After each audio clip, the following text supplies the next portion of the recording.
Good morning. All right, so I'm still in Mexico, but I'm in a different place. As you can tell, I've changed locations exactly because of what we're going to talk about today, for exactly the reasons that there are places in Mexico where it's easier to work remotely, where it's easier to run a business from than others.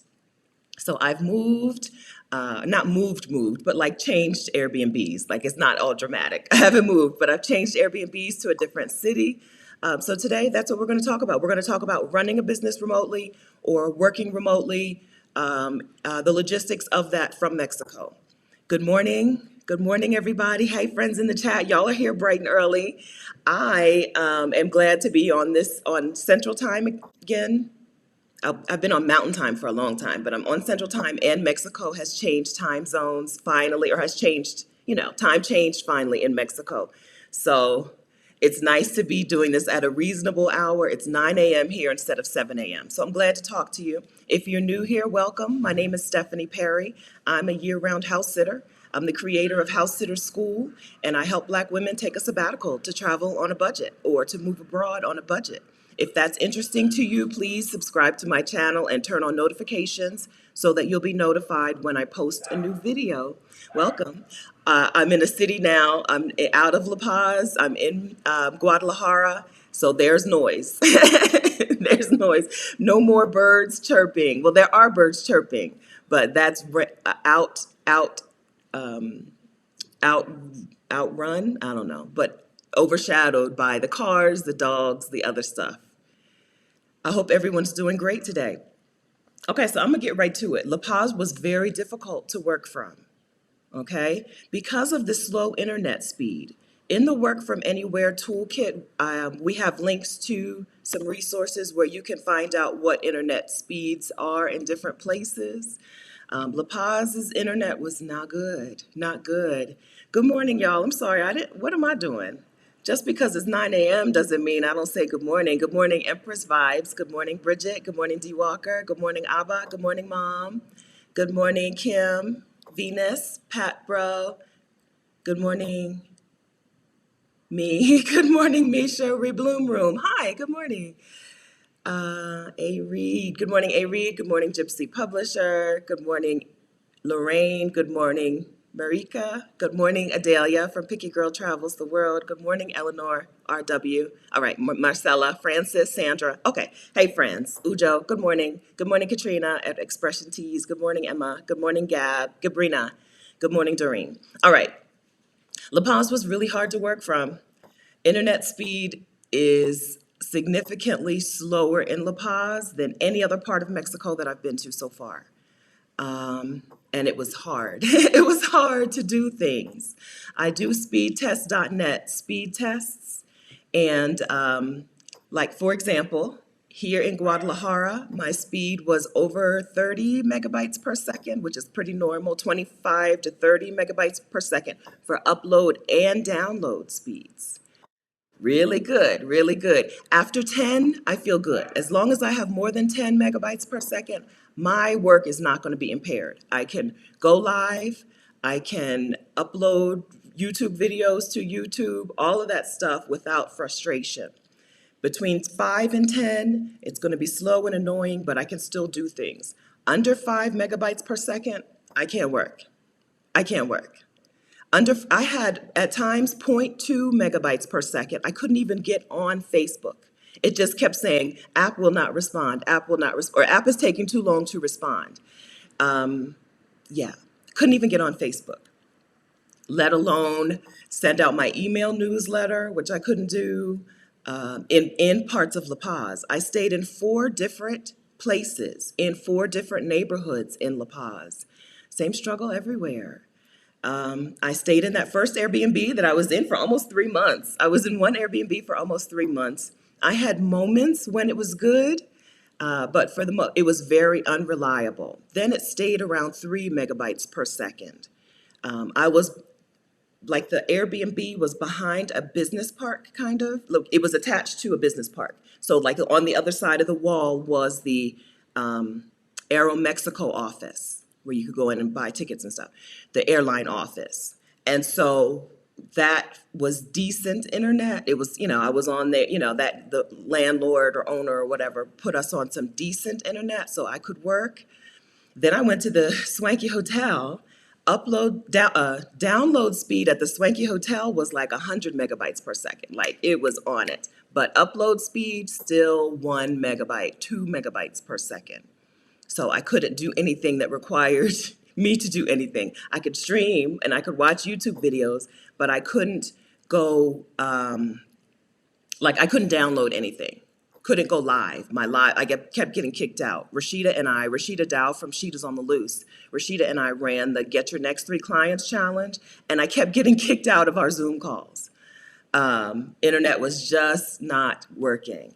Then I moved to the third. Then what happened was La Paz got busy. Easter came, spring break week and Easter week came, and La Paz got busy. It got expensive. My place got booked out, not booked out from under me as in I had already booked it. I had not extended, but I was planning to extend. My Airbnb got booked out from under me. I had to go to another Airbnb, and my second Airbnb, my third place overall.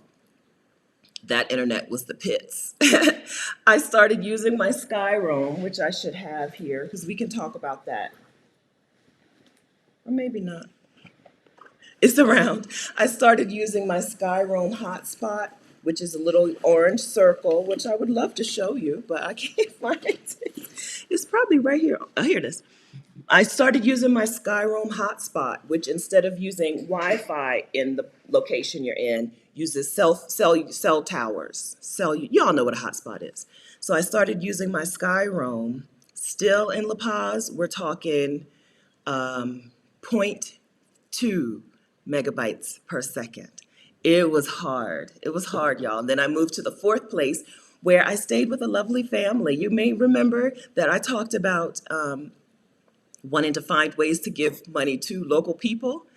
And so I stayed in a family's home in La Paz. Turns out the Airbnb listing made it look like they were like working class people, but when I got into the home, they definitely were like middle class at least. But anyway, I tried. So I went to their home and stayed in their home and couldn't use their internet at all. They had three kids, teenagers, and one looked like maybe he was early 20s, but the other two were teenagers. And the spring break, they were on the internet the whole time. So that was useless. So I still used my Skyroam in their home. It meant that I could do certain things, but not others. Google Meet seems to not care how slow your internet is. You can use Google Meet, but going live on Instagram was impossible. Yeah. So La Paz, Mexico, not on the digital nomad list. Put it on your vacation list, your travel to list. They do whale watching, or Adelia, tell us, is it whale watching or shark watching? I didn't go because I don't want people in my face. I stayed as far away from people as I possibly could. But La Paz, Mexico, not it. Not it if you need good internet and if you need to be able to work from somewhere. Okay, so in the Work From Anywhere toolkit, we've got some resources on how to find what people are reporting their internet speed to be, right? Nomad List is one of my favorite sites where people report what their internet speed is in different places. In Mexico, for the most part, I've not had this problem. Even when I house sat in outside of San Nicolas, right? So there's Guadalajara, then there's Lake Chapala, which is a smaller area. Outside of Lake Chapala, there is a town called San Nicolas, which is an even smaller area. I house sat outside of San Nicolas in a very, very like out of town, just on a dirt road. And had better internet than they have in La Paz, which is strange because La Paz is a university place. It's a university town, and a very popular tourist destination. And, so they've got resorts and stuff. But shh, don't do it to yourselves, okay? Don't do it to yourselves. Okay, so in the Work From Anywhere toolkit, we have some resources on how to see what people are reporting as their internet speed and how, what they're reporting for their upload and download and upload. Both of those numbers are important. Whale sharks, thank you. I said whales or sharks. It's whale sharks. Thank you. Adelia went on the whale shark tour. She went to La Paz is not too far from Cabo San Lucas and Los Cabos. So Adelia went to La Paz for a tour, a whale shark tour. I didn't do it. Plenty of people were doing it. You could see the boats going out every day, every morning. So La Paz, beautiful. Not as cheap. It's a resort place, so it's not as cheap as lots of other places, and the internet, not good. But the food was great. All my clothes are too tight right now. All my clothes are too tight. So there's a link to Skyroam. Rashida and I are Skyroam like ambassadors, I guess. Skyroam sponsored Exodus Summit.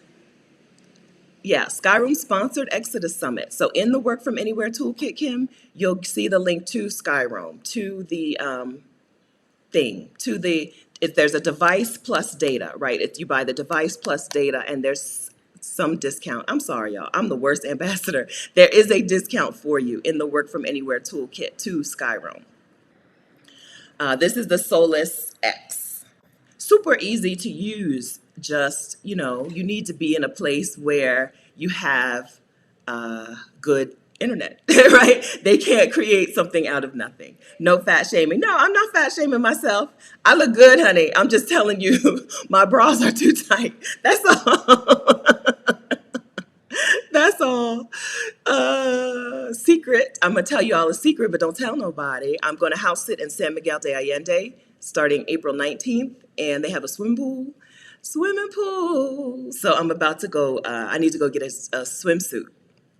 No, I don't fat shame myself. I feel like I look good. I've been a size 10, I've been a size 20. Size 10 didn't make me happier than size 20.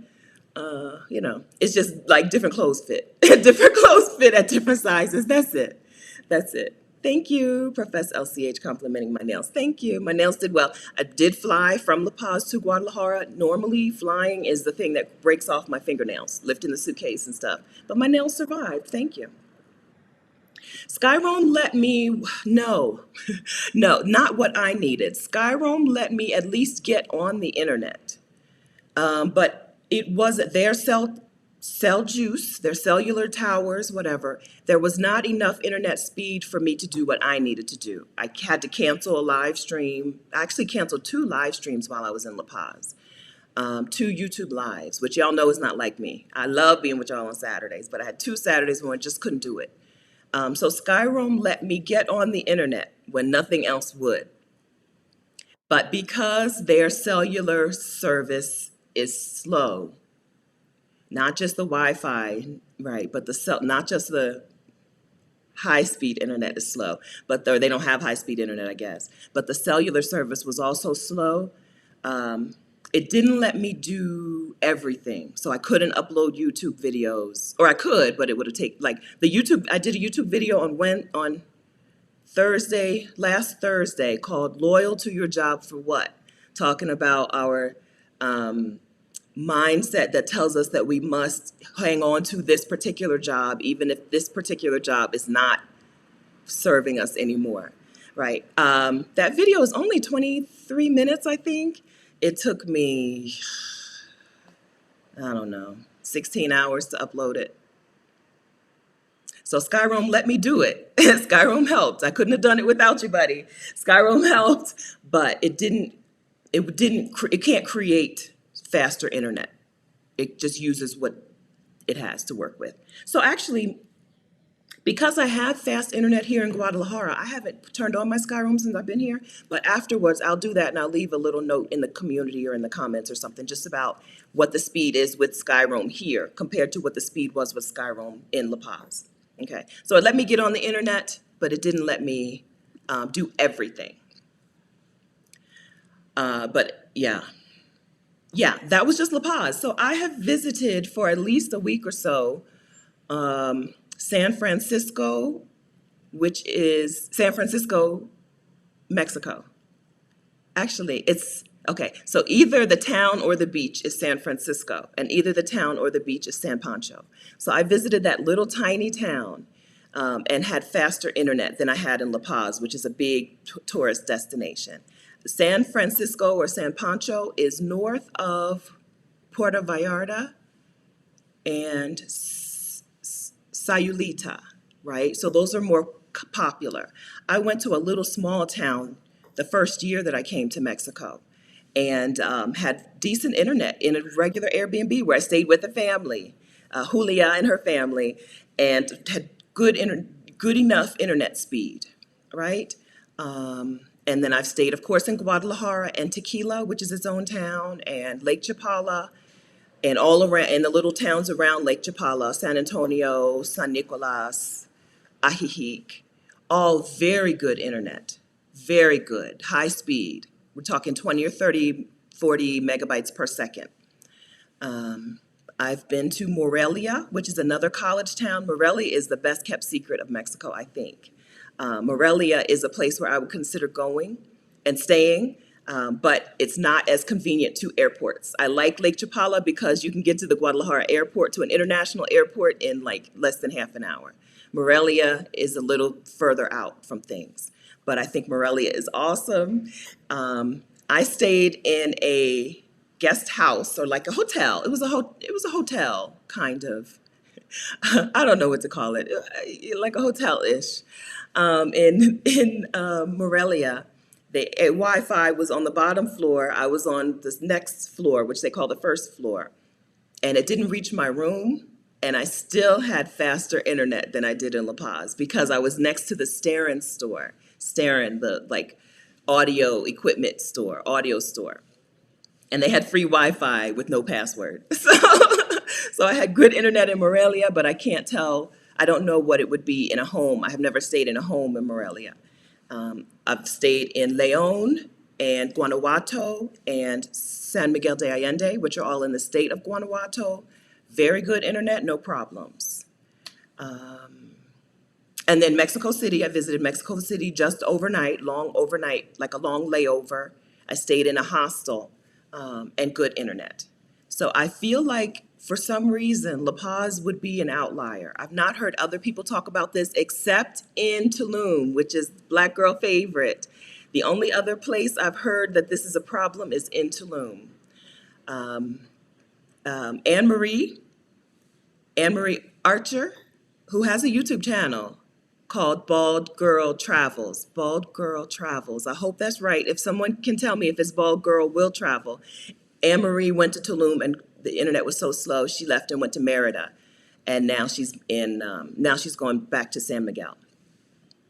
So that is a serious consideration. If you're trying to run a business or work remotely, internet is a serious consideration, but the only place I would say don't do it is La Paz, or some place where you're just out, away from town, way out of town. I like house sitting out of town because I like it. I like birds and roosters, I like those things. A lot of people out of town have pools and stuff. I like those kinds of house sits, but they're going to come sometimes with a little bit of an internet struggle. Sometimes, but not always. Thank you, Lisa. I got this from Target years ago, and this is just a scarf that I got from Target years ago. And I remember buying it, coming home and saying, actually, I don't want to ever have a day where I don't have this scarf in my life. So I bought a second one. I have two of these. I bought two of the exact same scarf because I've worn it as a sarong, all these things. I was like, I just don't want to, things happen. You lose your luggage or whatever. Things happen. I don't want to ever have a day without this scarf in my life. So I bought a second one. And, Target prices be so cheap. Thanks, Mom. Yes, I just confirmed the San Miguel house sit this morning when I got here to this Airbnb. Now, here's a different problem we're going to talk about. I got to this Airbnb in Guadalajara. Guadalajara is I like it. I'm not going to call it my favorite place. It's definitely not my favorite place, but it's just so convenient. International airport, lots of direct flights into the U.S., or actually before COVID. Interjet just went down. The airline Interjet just closed shop. I used to be able to fly from Guadalajara to New York nonstop. Now, only one airline does it. I can't remember which airline. The rest, you have to have a layover either in Mexico City or in like Houston, Atlanta, y'all know, the layover cities. So I used to be able to get back and forth to Guadalajara nonstop from the U.S., and it's just good internet, good food, no problems. Higher altitude, so good weather. You're not dealing with the awful heat and humidity of some parts of Mexico. or awful heat of some parts of Mexico. So I'm a fan of Guadalajara. So when La Paz wasn't working out, this was my default. I knew I was coming back here. So I booked this Airbnb. I actually negotiated for the first time. I negotiated a lower rate, which I've never ever done. I'm not good at negotiating. He was like, sure, okay. But the bed is hard as rocks. I sat on the bed yesterday, didn't even lay on it when I got here, sat on the bed, and I was like, oh no, I can't stay here for 3 weeks. I'm supposed to stay for 3 weeks. I was like, oh no, let me apply for this house sit. So I applied for the house sit yesterday afternoon while I was talking to my mom. And by the time I got up this morning, she was like, I'm going to confirm you if you're ready. Good to go. We haven't even spoken. We haven't even spoken, which sometimes happens with house sits. When you have good reviews and, a good letter, don't forget that you can get your new house sitter toolkit if you're interested in house sitting. You can get that at vicarious.com. No, you cannot. You can get it at housesit.vicarious.com/toolkit. It's a long link. housesit.vicarious.com/toolkit. That also has the letter, like the template for the actual email that I send to people that gets me booked. Okay. Annie, is it hard to be an introvert and live a digital nomad expat lifestyle? No, it is not. No, it is not. Because you do what you want. You stay in the house. In La Paz, in that first Airbnb for 3 months, I was in that house doing what I wanted for 3 months. And then the last 2 weeks, I was like, oh, let me go out and actually do stuff. I still didn't go on the tour, but I was like, let me go out and do stuff. I test always as an introvert. I am an INFP. I always test as an introvert. People are surprised if they only know me from YouTube by that, but people who know me in real life are not surprised because I can stay in my house, in my room by myself for days and days, days and days. One time I went outside and one time I heard my dad say he was going to the store. This was just a few months ago, right before I came here. I heard my dad say he was going to the store. I needed to go to the grocery store. I ran out and jumped in the car with him. I was like, hey, can you take me to the store? Well, of course. So I come back and my mom was like, you left the neighborhood? That is how much of a loner, a solitary introvert I am. And it's easy to be a digital nomad when you're an introvert. You're just in a place living, right? Just like at home. It's just like at home. Digital nomad life is like at home, except you just pick new places, new homes every time. When you go live, you'll have a different background every time. But it's simple. And then when you want to meet people, you can reach out to people. I said to Rashida, I was like, I'm feeling a little lonely today. And she said, well, have you contacted the La Paz Facebook group? And I was like, oh, I'm not that lonely. I don't want to actually meet up with people or talk to people. I just want to find a new show on Netflix. That's all. Lorraine, I can't take this hard bed. I can't take it. I probably woke up every 20 minutes last night. Woe is me, right? Don't feel sorry for me, but I'm just saying I can't take it. So I'm leaving. I'm ditching this place. I think I get a 50% refund only, but whatever. So all my negotiation is going to waste. All that negotiation is going to go to waste because I'm going to cut off 10 days of the house sit, or I don't know. But 10 days of this Airbnb stay to go house sit, but it's worth it. It's worth it. Yes, you are in a little bubble. That's right, Jesse. When you're traveling alone, you can be in a little bubble and do whatever you want, as little as you want or as much as you want. And then extroverts, when you're traveling alone, you get people actually talk to you when you're traveling alone. It's a phenomenon that doesn't happen when you're traveling with other people. So if you're an extrovert and traveling alone sounds terrible, remember that you don't have, just because you're traveling alone doesn't mean you have to stay alone. You do what you want. Because you're alone, some people, the extroverts in the world, will try to initiate conversations with you. It's much easier for people to approach you when you're alone. So if you want to meet people and make friends and do things, you can meet people and make friends and do things. And if you want to stay by yourself and not, then you can stay by yourself and not. Hey, INFP gang. We're called the mediators, right? But the little caricature is a man walking in a forest barefoot with like a basket of flowers. That's us. That's us. We are INFPs. We are the dreamers. Yes. We are the ones who, yeah, we're the dreamers. Jennifer, I really want to house sit, but I'm leery of dogs and cats. How can I overcome this? You got, if you want to pet sit, you're just going to have to start practicing, right? Find some friends with cats and dogs. Cats are easier. Cats are so much easier. Even if I think you could, I don't know, this is probably bad advice, but I think you could cat sit even if you're afraid of cats because most cats don't want anything to do with you. There are some cats who are more dog-like and who want to be like on your lap and in your business and everything. But I've cat sat for cats who I barely saw. Like I've been in this house for 4 days. I have seen this cat for like 10-second intervals at a time. They run and dash to their dish and then they dash out. You know? So, but just spend some time if you want to spend some time with some pets, right? Find some friends who have pets and hang out with them. Cats and dogs are great company. Speaking of being a solo traveler, cats and dogs are great company. I love it. I really do miss it. I really do miss having a dog around the house. After I finish house sitting for a few days, when I get up out of the bed, I'm like, there's no dog at my feet. Because when you're pet sitting, as soon as your feet touch the ground, sometimes before, that dog is like, oh, me time. You've had you time, now it's me time. Here's one. I'm allergic to cats and dogs. Hardly sit without pets. There are sits without pets. They're usually very long. And so right now, people aren't traveling like that. Right now, you're not seeing sits without pets. The only reason someone would bring in a house sitter, if they don't have pets, is if they're gone for a long time. We're talking 2 months, 6 months, a year. And they want to make sure their house doesn't look abandoned or whatever. Um, but people just aren't traveling right now like that.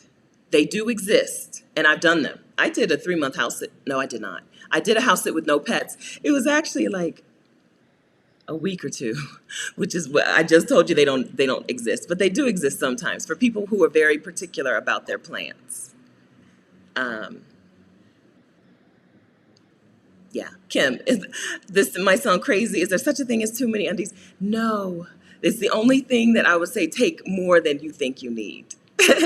Bras and panties take more than you think you need, especially if you're like me, if you're not the size of the people in the country you're going to, right?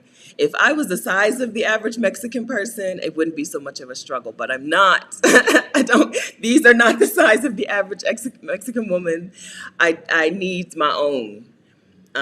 So yeah, I don't think there's any such thing. If you're going for a long period of time, you just want to make sure you have enough. Plus, if you travel like me, you may be taking your laundry to the laundry lady, right? If I had more underwear, I wouldn't have to go to the laundry lady every Saturday, which is what I had been doing in La Paz. After we got off live, I would eat breakfast and then go drop off my laundry. Right. So I don't think there's any such thing as too much. This is coming from a person who's been in Mexico with 4 pairs of pants. I've been here since after Thanksgiving. I have 4 pairs of pants. So I'm not a take more type of person. But when it comes to underwear, yeah, take more. Sheila says, hit the like button. Thanks for the reminder, Sheila. Good morning, everyone. Good morning to everyone I didn't get a chance to say good morning to. All right, I hope you write a book about your travels. Right now, I'm working on a cozy mystery about a house sitter who solves crimes. I think that sounds awesome. And then I would like to write something about the act of taking a gap year or sabbatical like I did.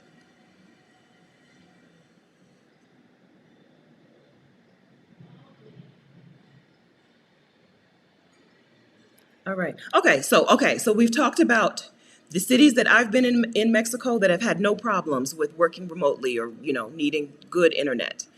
We've talked about the one place that I wouldn't recommend. All right.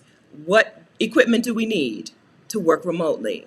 We need some sort of hotspot, right? I got the Sky Roam. We need some sort of hotspot to just keep us connected in if you're going to be in like places where things might be unreliable. In It's a parade. Let's see.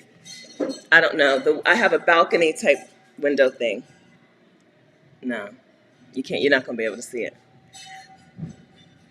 because I think it's on the side. I think it's on this side, not this part. Okay, yeah, I don't know. It's always something. So, if you're going to be in a place where um, people have not reported great high-speed internet, then you're going to want a hotspot.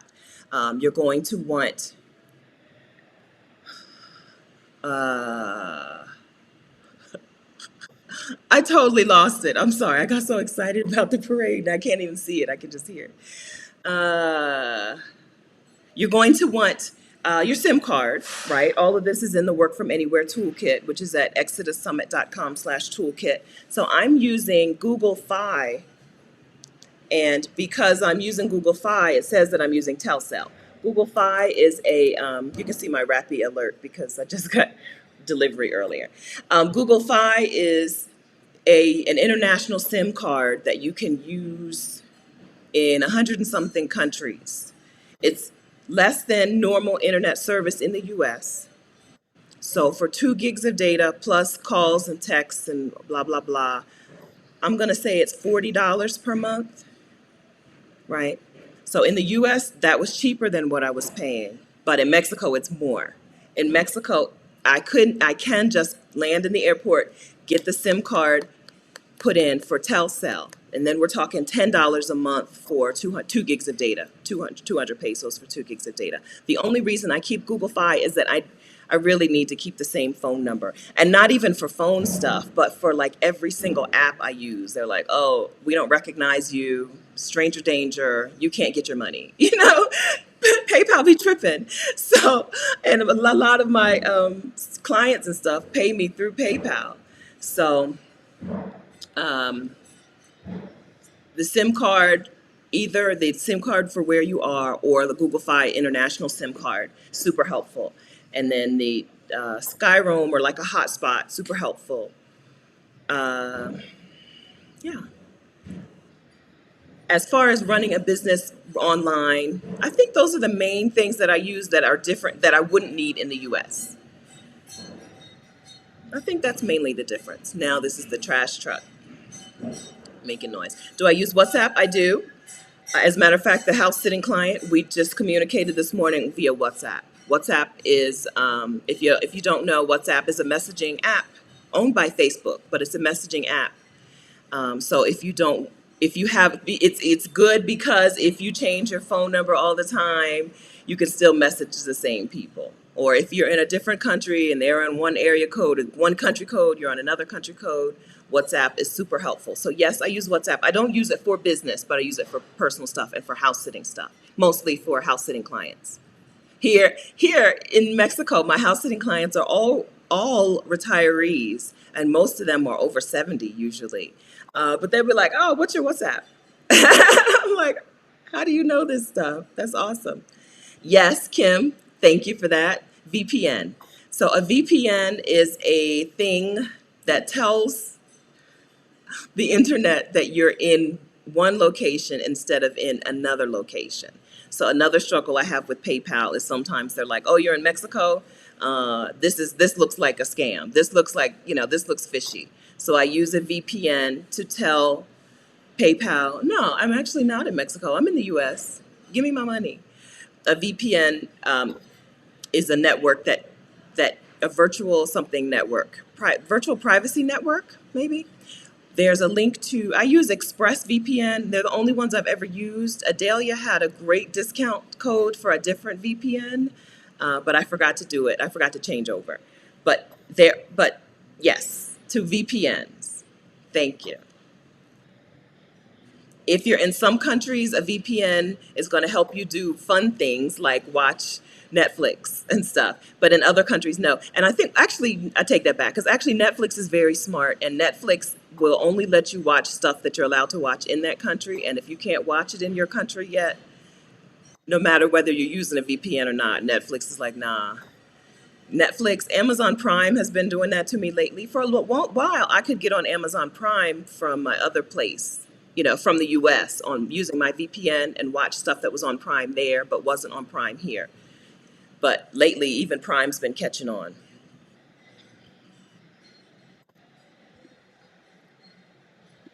Desert, desert bunny. I always read that as desert bunny. I use ExpressVPN in Brazil also. Yes. In China, Delia told us a while ago that in China, you have to get the VPN before you get to that country. Like you have to have it already on your phone. China is very strict about what you can and can't do on the internet. And so you have to get your VPN before you get there. I usually just cancel my service when I get back to the US. And then when I leave again, I start it up, but usually not until I get here. But in China, you have to do it early.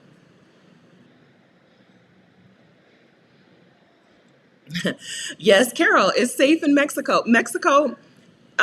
So there are different cities having different things going on. I'm in Guadalajara. There is a wildfire not far. Sky is very blue today. When I came in yesterday, it was not quite. So I tried to watch the news and it looked, we actually flew past the wildfire. If you follow me on Instagram, I'm at Vicarious and we flew past it. This is not a parade. This is just the trash truck. Um, so we flew past the wildfire and it looked like it was just smoke at this point. Um, so yeah, it's just a place. It's a place with people who have jobs and go to work and live their lives. It's just another country. There's just a border. There's just like an artificial man-made border that someone has said, this is where US stops and Mexico starts, right? Just like the border, this is where the US stops and Canada starts. It's just a place of people. A country is just a place full of people. If the country's not at war, it's probably safer than where you live. most countries are probably safer than being in the US. If you're in a place in the US where there are lots of guns and lots of stuff, you're probably safe for other places. Mexico is pretty safe. There is cartel activity in this part of Mexico, right? But I don't have any cartel connections. I don't feel like I'm a threat to the cartel. They've been doing stuff. They have been doing stuff in Mexico, right? They kick up every now and then in different regions. This happens to be a place where there are drug cartels, but I'm just in a neighborhood with a trash truck and a restaurant, a pozole restaurant across the street. Are they racist to blacks in Mexico? No. So people here's my theory on this. People, once they come to the United States, are taught that in order to rise economically, you need to subjugate another group of people, right? So a group of people, Mexicans, for example, who come to the United States, are taught that they need to subjugate black people, right? This is how you rise. We talked about Ireland and how much I want to get to Ireland, and people are like, but Irish people are racist, and I'm like, no, Irish Americans are racist. Irish people seem to be pretty chill. It's once they get to the United States that they're taught to subjugate black people, to denigrate, to treat black people like we are less than, so that they can elevate their own status. It's not a thing here in Mexico. They're not into that. They even don't stare. As tall as I am, as big as my hair is sometimes, people don't stare at me. Nobody tries to take my picture, except for one time. One time I was with my mom and my hair was looking glorious. And some college students came up and with permission asked to take a photo with me. I'm not sure if they thought maybe I was someone famous. And then that same day we sat down in a restaurant and an artist drew me and gave me the picture. So I was looking good that day. But on a random day, nobody stares at me. Nobody tries to take a photo of me. Nobody tries to keep me from buying stuff in their shops. They're like, whatever, buy your thing. They assume I don't speak. Well, actually, I get 50-50, I would say. Sometimes they do assume I speak Spanish and that maybe I am Central or South American. But most of the time they just speak English to me. They figure I'm an American and whatever, go on about your business. It's a very chill place. People here are just people who are minding their business, living their lives, not worried about me and what I'm doing. Okay, forever free. I was going to say Mexicans in the States are prejudiced. It's something that's taught. I mean, it's just something that's taught. Now, I do get hair compliments, even when my hair looks terrible. I do get hair compliments because it's just something they don't see a whole lot of. But people are just taught when you come to the U.S., right? You're going to be on a lower rung because that's how we treat people, non-white people. And then if you want to rise, you're going to have to bash down other brown and black people. It's just, but they don't do that here. They're not into that here, as far as I know. Even when they asked me, even when a little boy in the McDonald's asked me if I was from Central America, it wasn't in a negative light. He wasn't like, he was just like, "Are you from Central America? America, are you? Eres de America Central?" And then I had to burst his bubble and tell him I was from the U.S. and he let me have it. Little 7-year-old boy let me have it in McDonald's. He was upset about El Muro. He was upset about Trump and the border wall. This was like a year or two ago. All right. All right. Any other questions about any equipment that you need? Anyone working on building a business that you can do remotely or switching your non-remote or your non-online business to something that you can do online that you want to talk about? Yeah, Lorraine. Yeah, probably in your city, seriously, you're probably in more danger in your own home city than you are in other places. Yes, Abba, child, you can make it anywhere. Yes, if you can make it from the D, you can make it anywhere. Yeah, yeah. The others, we are told that the others are dangerous, right? But it's just propaganda. Let's just talk. It ain't true. It ain't true. Once you get there, you'll see. You do have to see it for yourself. That's why I share information. Adelia shares information. Rashida shares information. All of us here. Kim is a More Eat Travel, a vegan food and travel YouTube channel. A more Eat Travel, right? That's why we share information so that you'll know. Yes, yes. So this is a great point. A Reed, classism is more of an issue than racism in other countries. That's right. In Mexico, they are classist and they don't mind it. You will see rich Mexicans in Lake Chapala come down for their rich, weekend retreat from Guadalajara and mistreat working class Mexicans. And it's just a thing. It's just a thing. They are classist with no shame. Yes, and you see that in other places too. Yes, to classism. They are really, really classist. Like, I can't stress that enough. It's noticeable, right? As much as I be in my bubble, as much as I'm in my bubble doing my thing, minding my business, just eating food, you see it. Yes. Maybe, hopefully, this is something that younger generations will wipe out. I don't know if you can wipe it out, but it seems to be, especially older Mexican people, no problem being classist to working class people. Good morning, Jerome. Good morning, Jennifer. Good morning, Natalie. Good morning, Jesse. Good morning, B. Irvin. Good morning, Afro Coder. Good morning, 10. Good morning, AZ. Yeah, podcast. Okay, Layla. So podcasting is super portable, right? You need a decent microphone. I'm not using mine today because all of my stuff is just in a jumble, all of my stuff.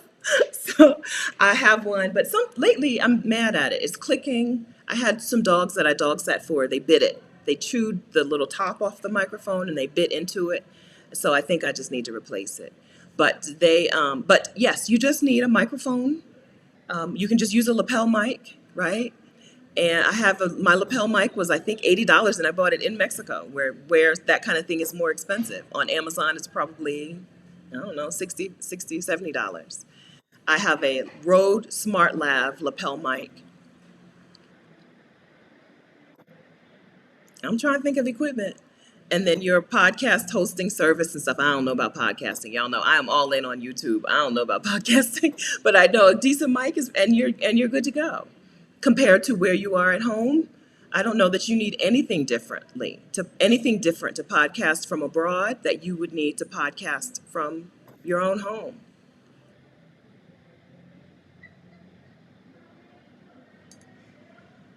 All right. Okay.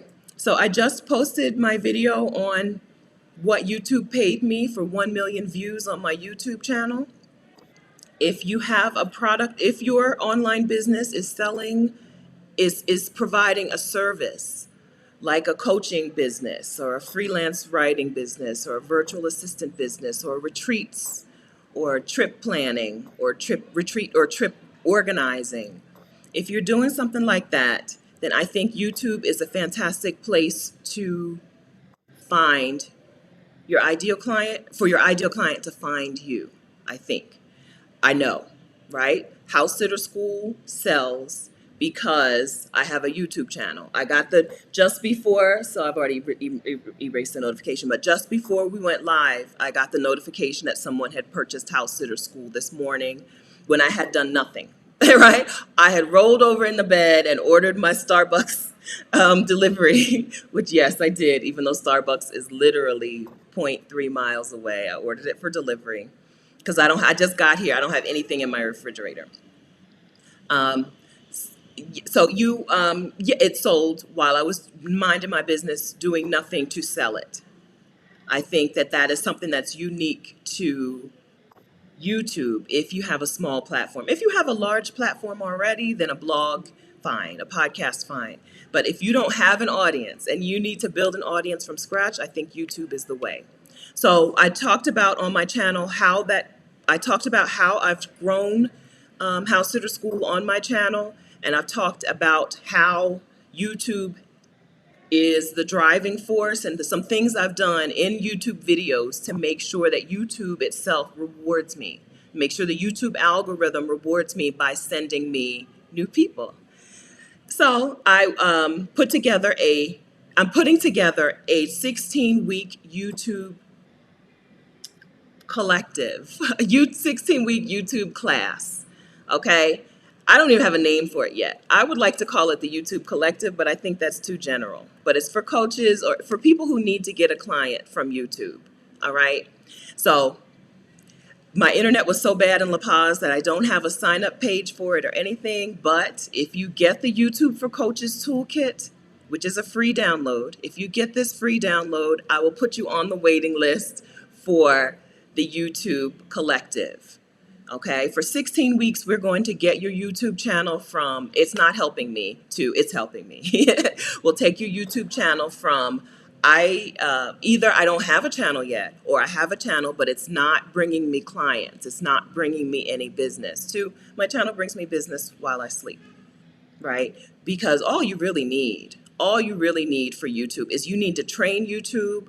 You train the algorithm into who likes your videos. Train the algorithm to know who likes these videos.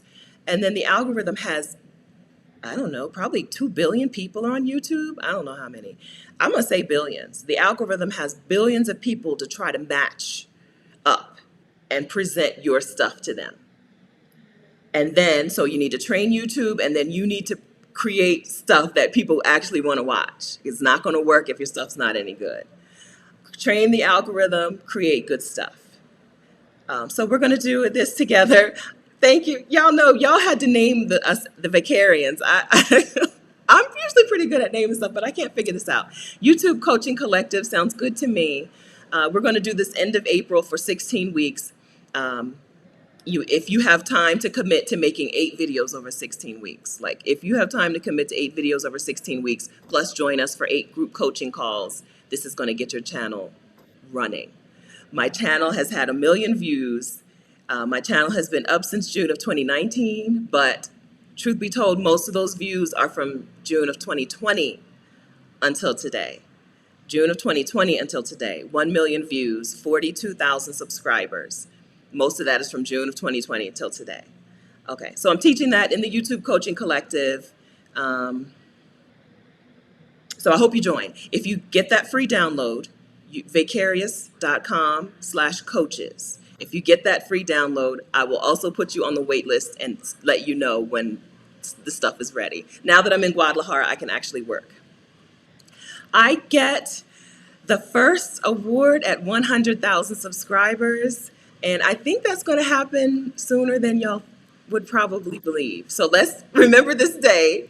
I don't have a goal date for 100,000 subscribers, but I'm growing at over 1,000 subscribers per week. There was a time when I was growing at 1,000 subscribers per day because the algorithm was like, oh, we found a group of people who would like your video. Some of you guys. So I believe I can hit this 100,000 subscriber goal by December 31st of this year. It's aggressive. That's an aggressive goal, but I think I can hit that. It took me um, a year to hit the first, no, it didn't. It took me a year and a half to get 5,000 subscribers, a year and a half to get 5,000 subscribers. And then it took me 2.5 months to get 35,000 subscribers. I'm on a roll. I'm on a roll. Okay, all right, let me get in here. Jerome, I see a note that says you asked a good question, but I don't see it.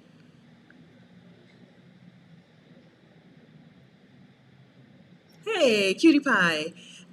A month away from my summer in Lisbon, starting a new IG page. Congratulations on that. Lisbon is amazing.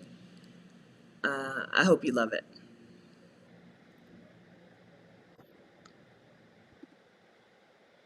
Thank you for your loyal to your job video. You're welcome. That video, that was in my spirit. That video was just sitting on my chest.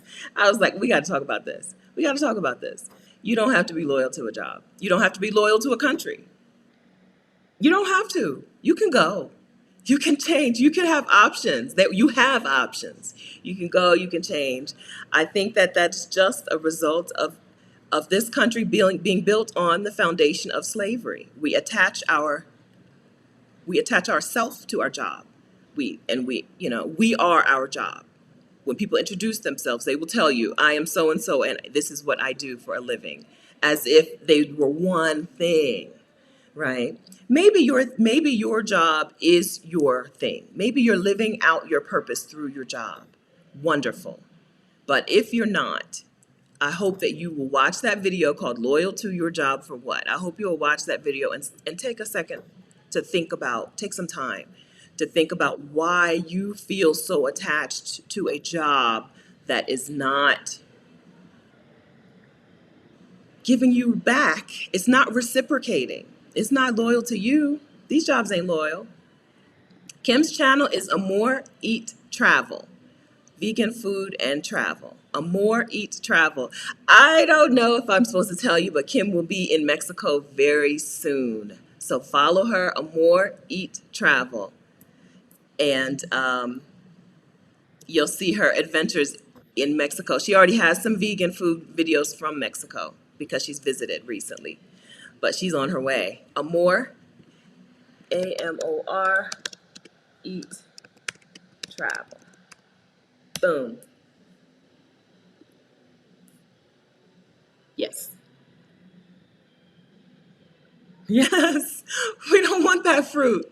Let that fruit fall to the ground. Let it rot. Let that fruit rot where it is. We on the freedom tree. We on the freedom tree. All right, first 1,000 subscribers. I think that's what you mean.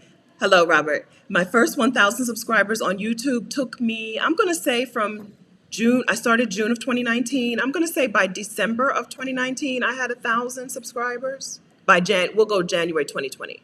So about 6 months to get the first 1,000 subscribers. Things started picking up when I started collaborating. On YouTube, collaboration is key. Bringing on other people who have an audience, whether they have an audience or not, honestly. Bringing on other people, their subscribers, their friends, just the people who follow them on Instagram. If they say, hey, I'm going to be on this channel, those people will become your subscribers if they're relevant to your channel. So getting new subscribers is really helpful. Collaboration is really helpful in getting new subscribers as long as those subscribers are relevant. If they don't watch your videos, which is something people miss, you can get some subscribers, but they are not at all interested in your stuff. If they don't watch your videos, they're dead weight. They actually make YouTube algorithms think that your stuff is not good. They think your content's not good. So if you go and beg friends and family to subscribe to your channel, they will subscribe. But if they're not interested in your content, they're not going to watch your videos. And then YouTube is going to think, oh, these videos are no good. So you want relevant, interested subscribers. Part of the way that you get that is by having people on your channel who have an audience of relevant people, whether that is 100 people in their Facebook group or their 100 Instagram followers, something, or just their friends and family. Rashida and I did a series called 12 Days of Career Breaks, where we interviewed 12 Black women who had taken a career break. We did those videos on our YouTube channels together. Between us working together and our subscribers becoming each other's subscribers, and those women saying, hey, check out my interview, and their friends becoming our subscribers, our channels grew. Collaboration is very important. This is a good question, Malik. Okay, so the YouTube class, I know this channel is for Black women. I say that all the time. This YouTube class is for people who serve people of color. I'm going to say it like that. People of color is not a term that I use, but I'm going to say Black and brown. If you do something to help Black and brown people, you are welcome to this YouTube collective. Don't act up. Don't come in here acting up. I'm going to do it this way this time. Just because I want to. I think that, yeah, just because I want to. Because I have a male friend who I really want to join the collective. So that's really the reason. And he serves Black people. If your audience or the people that you want to serve through your business, your coaching service or whatever you do, your channel, if your channel is for Black and brown people, you are welcome. Okay? If it goes bad, it goes left, then that won't happen anymore. But it's mainly because I have a friend from Cameroon who I met in Bali, right? The wonders of travel. I have a friend from Cameroon who I met in Bali who is doing some personal training stuff on Instagram. And I'm like, dude, you need a YouTube channel. Instagram is not going to help you. It's not searchable, right? He's doing these awesome workouts on Instagram, and then what? It's gone. It's in the air, right? I'm like, you need a YouTube channel. I want him in the group. I want him there. So if your audience is Black or brown people, come on over. But don't act, I mean that, don't act up. Don't be acting up. Don't be acting up. So I see people talking to you, Jerome, but I'm still scrolling. I don't see what your original question was. I'm sorry. Okay. I'm a healthcare OT clinician. I'm a healthcare OT. I assume that's occupational therapy. I want to pivot to coaching, just not sure what to coach on. Can you do occupational therapy online? I think you can. I think that's something that they're doing now. Everything is online now. And does it have to be coaching? So are you convinced that you don't want to do just occupational therapy online? Are you convinced that you want to coach? If you do want to coach, what is something that in your wheelhouse, what is a win that you can get people? What is a win that you can get people, and who are these people that need this win? That's basically coaching. That's how I view it.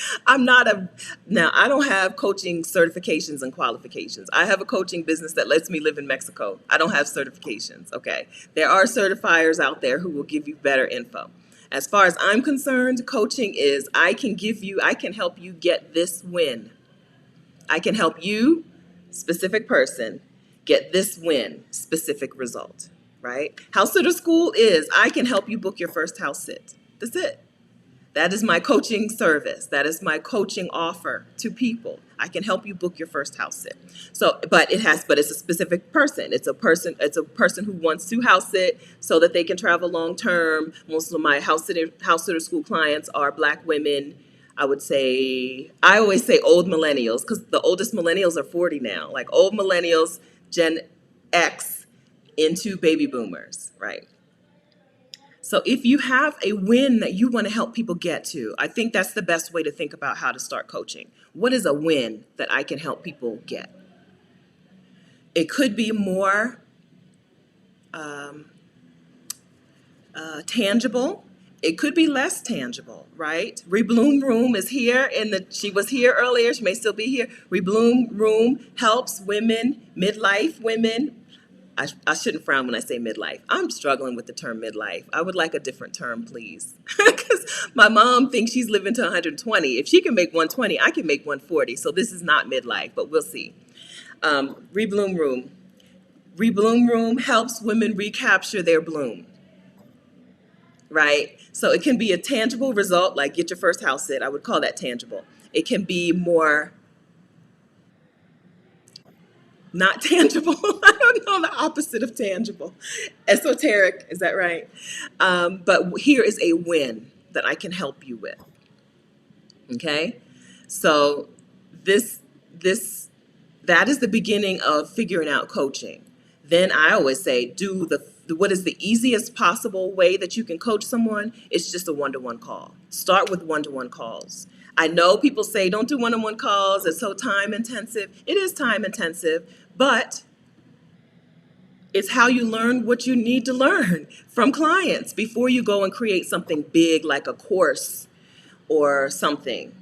Um, One-on-one calls are a wonderful way to get started, and all you need is like some kind of calendar app and some kind of like Zoom or Google Meet. That's it.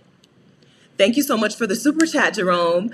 Hey, let me tell you, if you have experience being overcharged by local merchants, okay, good question. Let me tell you though, before I forget, super chats for the month of April are going to Green Heifer Farms. I'm so excited about this. You can tell by how I'm pointing. Super chat on this channel does the money doesn't come to me or comes to me, but then I send it elsewhere. For this month we are giving money to a Black woman-owned farm who has an I Fund Women campaign. I Fund Women is like a GoFundMe for women. She has a campaign called Leveling the Planting Field to fund her farm. She's a Black woman in Cary, North Carolina, called Farmer C on YouTube. On YouTube, she's Farmer C. Her name is Clarenda Stanley, and she farms medicinal plants. So all super chat money for the whole month of April is going to her I Fund Women project. Now, before anybody adds on any new super chat money, if you would instead like to directly become a patron of her farm, I'm gonna link to that instead. The what is it called? The I Fund Women campaign is fully funded. She asked for $5,000. She's more than doubled that already. So, but as we know, she probably didn't ask for everything she needed. Just like Allison's Bakery, we gave money to the pastry factory in Columbus, Ohio in February. Just like she didn't ask for everything that she needed. And the pastry factory is grand opening April 17th. We gave $770, I believe, from this channel to her to help her equip her new bakery. Right. So just like she probably didn't ask for everything she needed, Green Heifer Farms probably didn't ask for everything they need in their funding campaign, but it is fully funded. Instead, you might want to become a patron. Okay, so you can either give a one-time donation through her funding campaign, or you can become a patron of Green Heifer Farms at patreon.com/Green Heifer Farms, GREENHEFFAFARMS. Starts at $2 per month or something. So whichever you would like to do, I would like for you to do that. I'm gonna share my screen really quickly and show you her because that's what I like to do. So thanks, D Walker. Thanks for that super chat. All right, so wait. I done moved everything around. Let's see. There's my screen. Y'all are looking at my screen, right? Okay, so this is my analytics. Let me get to her farm. This is her funding campaign where she talks about there should be more Black and brown women farming or Black women farming. She is, I told you, growing medicinal herbs. And you can see that her campaign is already fully funded. So that's exciting. That means that she has found some backers. So this is where the money from Super Chat today is going to go. Thank you for that, Katrina. So this is where I can't have both things. I'm sorry. I can't figure out how to have both of these on the screen. So this is where Super Chat money is going to go today.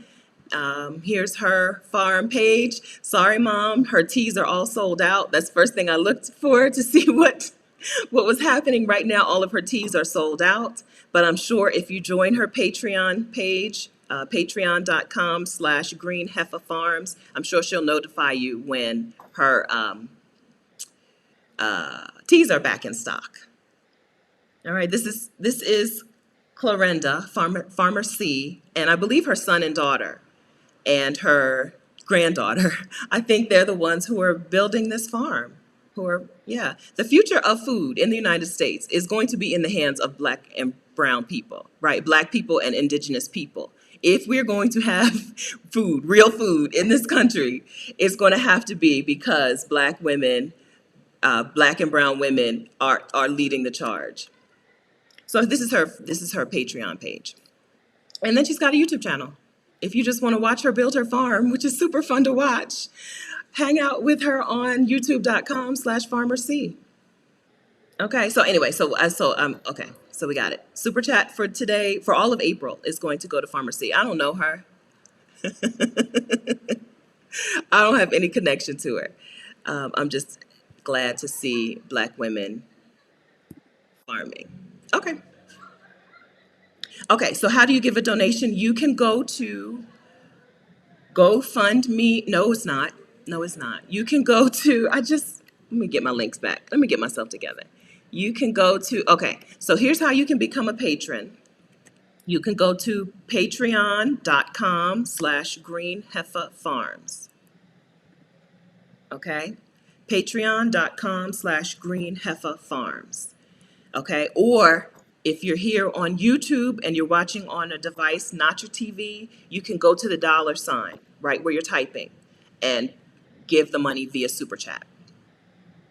Okay? Cary, North Carolina, Farmer C. I hope that if you're interested in watching her build her farm, I hope you'll subscribe to her YouTube channel. All right. Thank you, Abba, for the Super Chat. You're welcome. I'm glad I found her. Thank you, Sweetums, for the Super Chat. I'm on a third-party app called Ecamm Live, so I can't see like emojis and stuff. So when you type emojis, I don't see them, but I do see your notes. So thank you very much. Thank y'all for contributing. So we'll keep a tally for April, and then I'll let you know, like I did with Allison's GoFundMe, with the Pastry Factory's GoFundMe. I'll let you know when we're putting money in her thing. But if you want to become a Patreon, go to patreon.com/greenheiferfarms. That way you can stay posted. When her teas are back in stock, you'll be the first to know. Thanks for that super chat, B. Irvin. All right. Okay, so Jerome's question was, do I feel overcharged sometimes? There seems to be so really, in most places, it's really hard for them to overcharge you because, prices are written down. I did get overcharged in Vietnam. I was warned about it ahead of time. Thanks for that super chat, Daisy. I was warned ahead of time that Vietnamese vendors will charge more for tourists because their prices are for Vietnamese people, right? The average Vietnamese person is not making the same income as the average Australian tourist. So when I got to Vietnam, I didn't find that too much, but one sandwich man, one banh mi shop or banh mi cart, he did try to gouge me. And we yelled back and forth. We yelled at each other. I'm not proud of it, but it was like a moment in travel. We yelled at each other. I don't speak Vietnamese. He didn't speak English, but we knew exactly what each other was saying. But no, not too much. Most prices are written down, and no, sometimes. Now, the flip side of that, and we talked about Sojourney's YouTube channel last time we went live 2 weeks ago. The flip side of that is we're going a lot of times to places where they just don't have the money that we have. And we do have some sort of responsibility if we're there and taking from the resources. We do have some sort of responsibility to return something back, especially some cash money. So there is a little bit of an expectation. Well, I don't know if that's fair. I think there should be an expectation that we pay a little more for some stuff. Those are my thoughts. If you look at some RW, thank you so much for that super chat. Thank you. I'm glad you're here. Kim, thanks so much for the super chat. Kim is Amore Eat Travel, the vegan food and travel blog. Vegan food and travel YouTube channel, Amore Eat Travel. Yeah, so I feel like we do have a responsibility to pay more for some things in some of these places where people don't have money, right? Some of these places that we love, Bali, Some of these people are living on dollars per week, a couple dollars per day. In some places, quite a few countries. So the World Health Organization was working to at least get every country's minimum income up to $2 per day, right? Like, so. So the answer is, rarely do I feel like I'm overcharged for things, but often do I feel like I should pay a little bit more, especially if I'm paying to a local vendor, like the empanada lady yesterday, right? I went outside and went to the empanada lady. I do feel like I should give her a little something extra, right? I'm not talking about the hotels and the corporations, OXO. I'm not paying more at OXO, which is like 7-Eleven. I'm not paying more there. I'm talking about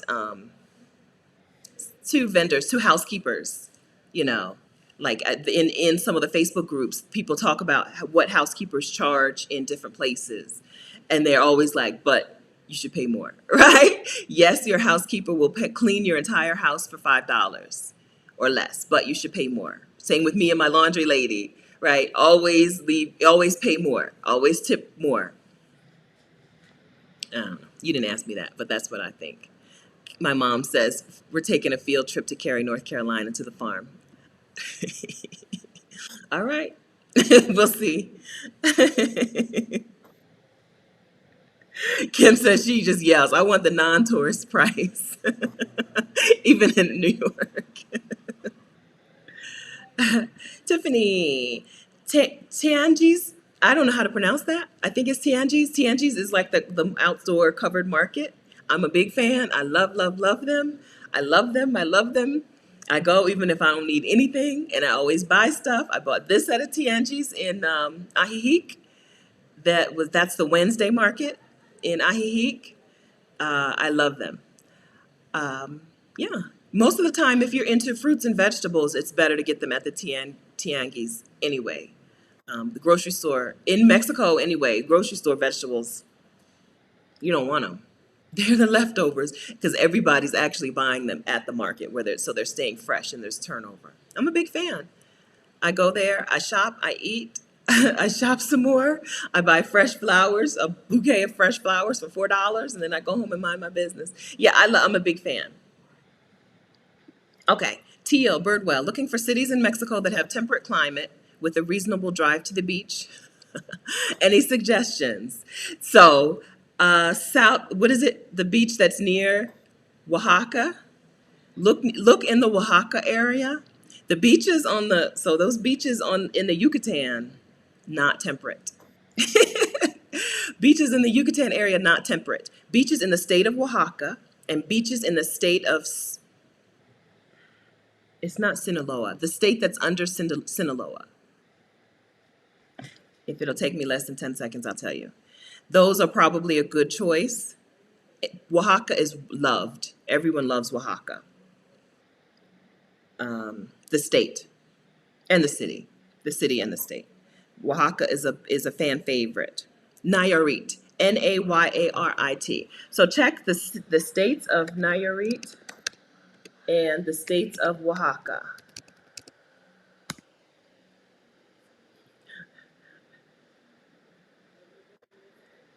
Yeah.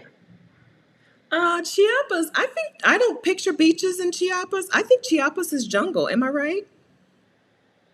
I think let me see, I think Chiapas is jungly. Oh, it's on the water though, so there must be. So let's see. Rebloom Room says Chiapas.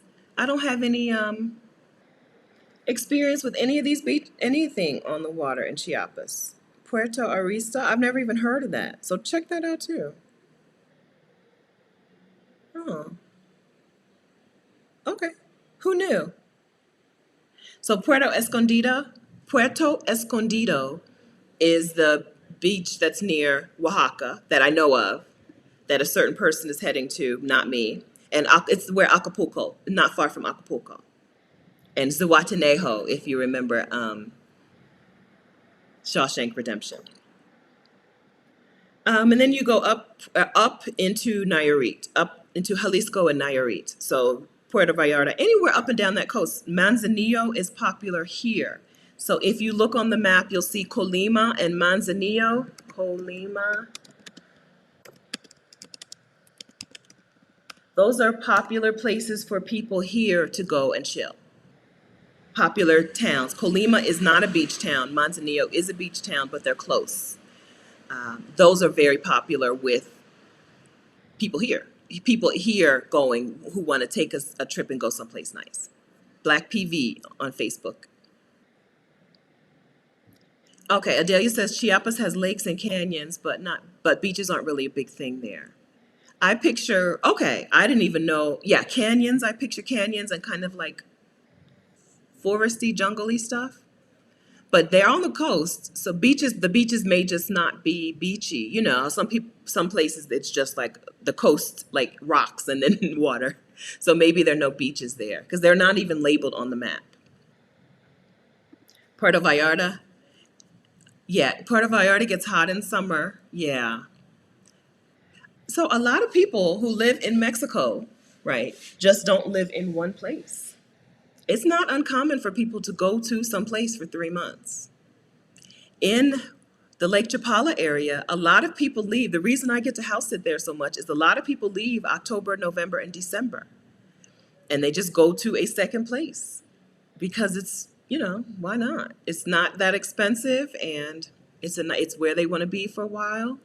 So that people that I house sat for, sometimes they go for weeks or months at a time to Manzanillo. Like I said, that's a popular place.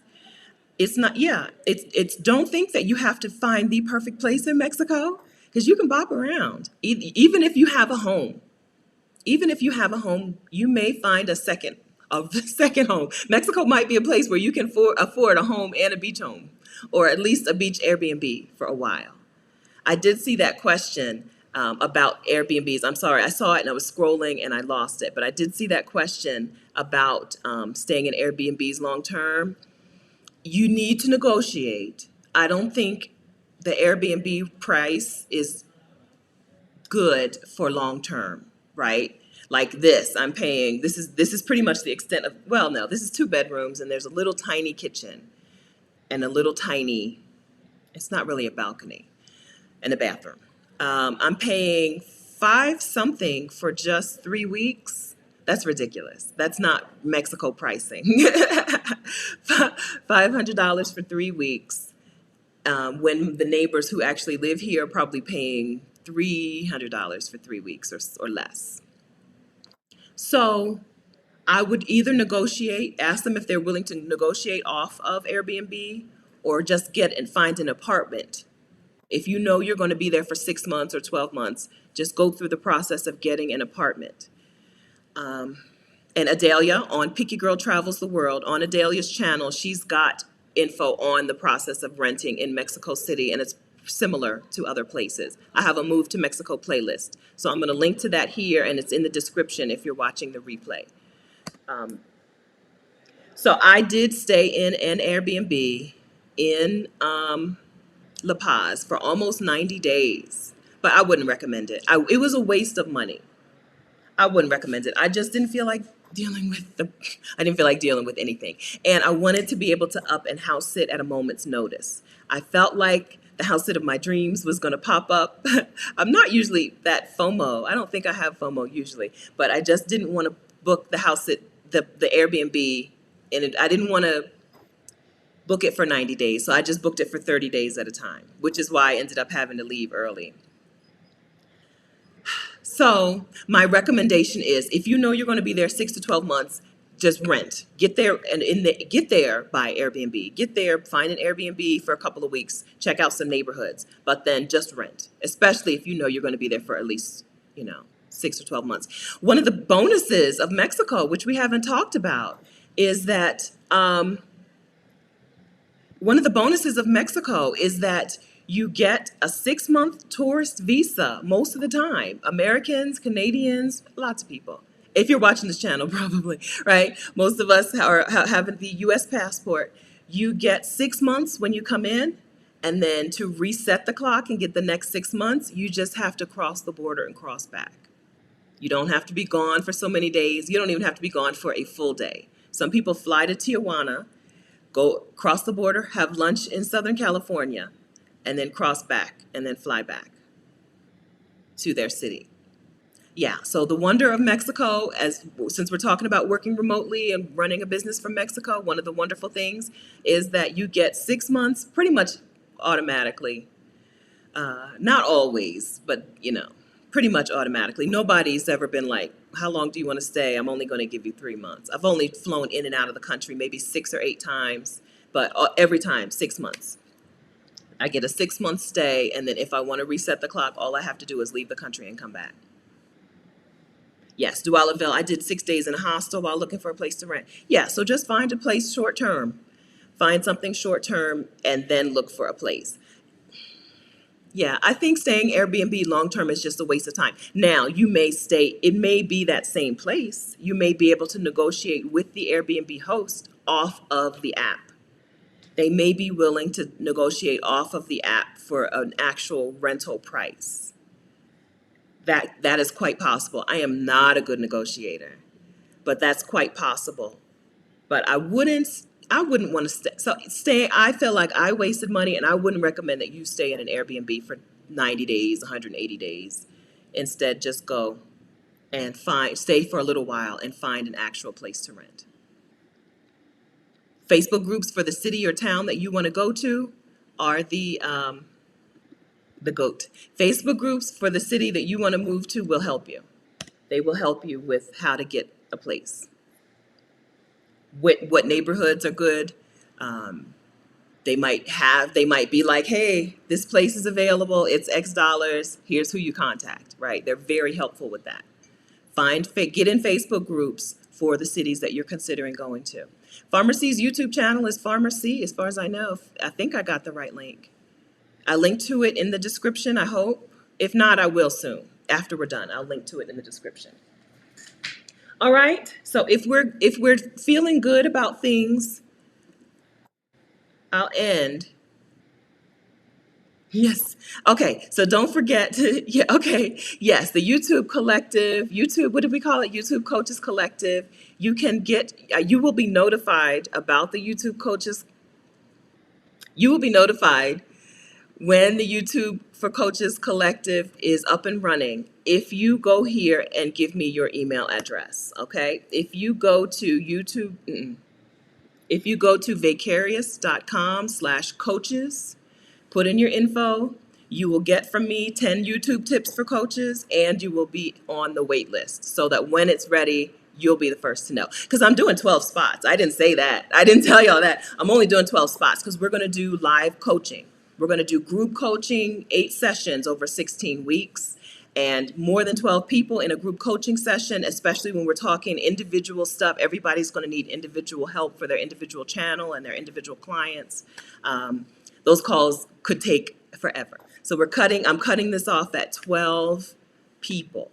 Okay, so get on the wait list so that when it goes live, you will be the first to know. So if you go to YouTube, go to vicarious.com/coaches, I will notify you when it's happening. It's starting very soon. Like I said, all of my dates got pushed back because in La Paz, my internet just would not let me do things. My internet would not let me do things. All right. So what are your questions that I have missed about working remotely or running your business from Mexico? Yes, you can get an extension while you're in Mexico right now because of COVID. So if you're here on the 100, what happened? Oh, my battery. I got it. I'm gonna get my charger. Y'all know. Okay, I tried to be prepared. I got all my links ready, and I still forgot to get my charger. I'll be back in 10 seconds.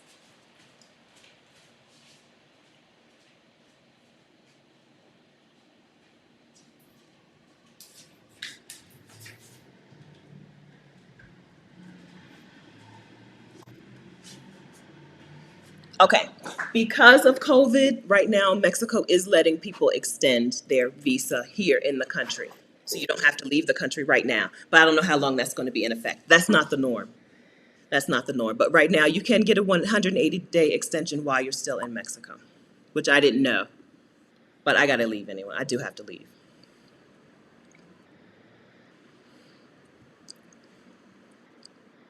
All right, Z, I hope you make some plans. Make some plans. Get your work from anywhere toolkit. If you're looking for remote work, the toolkit has some resources to help you find remote work. Okay, so you may have a job that's already letting you remote work. If not, if you need to find one, I'm gonna get you that link right now. Get the work from anywhere toolkit and see if you can find remote work. If you, what you mean is that you want to start something of your own, it's as simple as here's who I want to help, and here's what I want to provide for them. Here's what I want to help them do, or here's the service or the product that I want to provide for these people. And then do the minimum viable product. I don't remember the man's name. There's like a famous online marketing guy, and I don't know. I can see picture his book, and that's the MVP, the minimum viable product. Start with the first thing that you can get out the door, right? If you're talking coaching, is it one-on-one calls? If you're talking a product, what is the easiest, simplest way? And then build from there. Get bigger and better from there. But start early. Start easy. Don't start with the most complicated thing. Right? A lot of people hesitate and wait, and then they've invested thousands of dollars into something that they don't like because they didn't start early and start easy. So start easy, see how you like it. And it's not Seth Godin. The book is Eric Nice, Eric Neiss, 7-day startup, I think, a lean startup or 7-day startup. He says the minimum viable product, the easiest thing that you can do and get out the door. Start there. If you don't know what that is, then you need to ask around, look around, find out what's missing. Thanks, Bruce. I'm glad it's helpful. This video has been about a lot of different things. We have bashed La Paz sufficiently. I love it, but I don't love working from there. We have talked to YouTube a little bit. We've talked some equipment and some stuff that we need to be able to work remotely from places. Yeah. Okay, now that I've charged my battery. Okay. Yeah, he said I read it in his book. Okay. Zion, hi. I'm disabled. How is medical care and public transportation? So, in cities in Mexico, public transportation is good, but keep in mind that they may not have this. So the Americans with Disabilities Act is Americans, right? That's a U.S. act. We talked to Eve Clark, who is disabled.diva.travels on Instagram. So we talked with her for Exodus Summit, and she talked about traveling with a disability and how a lot of countries don't have the same standards in terms of being accessible, or any standards. Some countries don't have any standards. That's not a lens that I have looked at Mexico through, honestly. But it seems to me that places are accessible. I do see ramps into buildings and sidewalks with, not just the curb, but the ramp for physical disabilities. Now, I don't know that I've ever been to a museum and not had, I don't know. She talked about how some museums will have like a whole different setup for people with disabilities, for patrons with disabilities. But I don't know that I've seen that. But you didn't ask that. Okay, so you asked public transportation and medical care. Medical care is good, is decent, right? Just like in the U.S., you're going to find some places are better than others. Medical care is good. I think the concern would be public transportation. Because there is public transportation, but how accessible it is, I don't know. I would look on accessiblega.com. I'm pretty sure this is who Eve told us was the resource for this kind of thing. I would check on accessiblega.com and also check out Eve's resources on Instagram. She is at disabled.diva.travels. She has good resources and like info on how you find the resources, how you find the information, how do you find out which cities in Mexico have uh, accessible transportation and which don't. So these are the two places that I would say to start. I'm gonna keep my eyes open though. I haven't really paid attention. So in Mexico, so I haven't done a whole lot of public transportation taking because Uber is so cheap here. I see it, and I have done it. Like in Leon, I rode the bus all the time. But like in Guadalajara, Uber is so cheap that I just take Uber everywhere. There is a metro system. It only covers a small area, and then there's city buses, and then there are colectivos, which are like local vans that are always jam packed here. And that's another thing. Transportation here is very crowded. Public transportation here is very crowded. La Paz is probably the only place I've been in Mexico where the public transportation didn't look like it was overflowing, and they may have had something to do with the pandemic. Um, so yeah, I just take Uber, so I don't have a good frame of reference. I'll keep my eyes open, and then please look at those resources and see if they are giving that information. Medical care in Mexico, people come from the U.S. and Canada to get care in Mexico because it's inexpensive. You can sometimes get U.S. trained doctors for a fraction of the price. Medical tourism is a thing here in Mexico. And then people who live here, if you get residency, temporary residency, or permanent residency, you are eligible for the national health care system and you can get insurance here in Mexico. Jada, if you're talking about getting a job, if you're talking about working in another country, a country with a lower cost of living is not where it's at. All right. So you don't want to take your US degree to a country with a lower cost of living, like a Mexico, like a Portugal, like a Thailand. You're not going to get paid anything. Okay. The minimum wage here, uh, well, I guess minimum wage in US is only $7 an hour. So that's not, that doesn't mean anything. But the goal is to make money in US dollars, or I assume you're from the US, in Canadian dollars or whatever. The goal is to make money in that, but then live on pesos. All right. So a social worker in Mexico is going to get paid what Mexican prices are. And like I just said, a two-bedroom apartment could be $350 a month for a local. So maybe the pay is $1,000 a month if you're lucky, $800 a month or something, you know. So I would not recommend going to a cheaper country, a lower cost of living country, and getting a job there. The goal is to either work online or work remotely. Unless you're going to an expensive place, then get a job there, right? If you're going to Switzerland and you can get a job in Switzerland, it probably works out. Probably. It's still an expensive place. I don't know. But the goal is to get your US dollars, earn US dollars, but live there, right? So that's why House Sitter School exists. So that I can be in inexpensive places but get paid US dollars, US rates for things.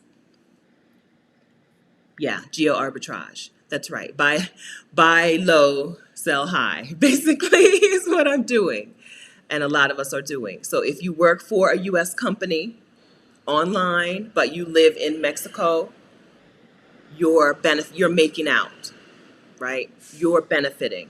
If you work for a Mexican company in Mexico, you're not. You're still getting the same struggle dollars that local Mexican workers are getting.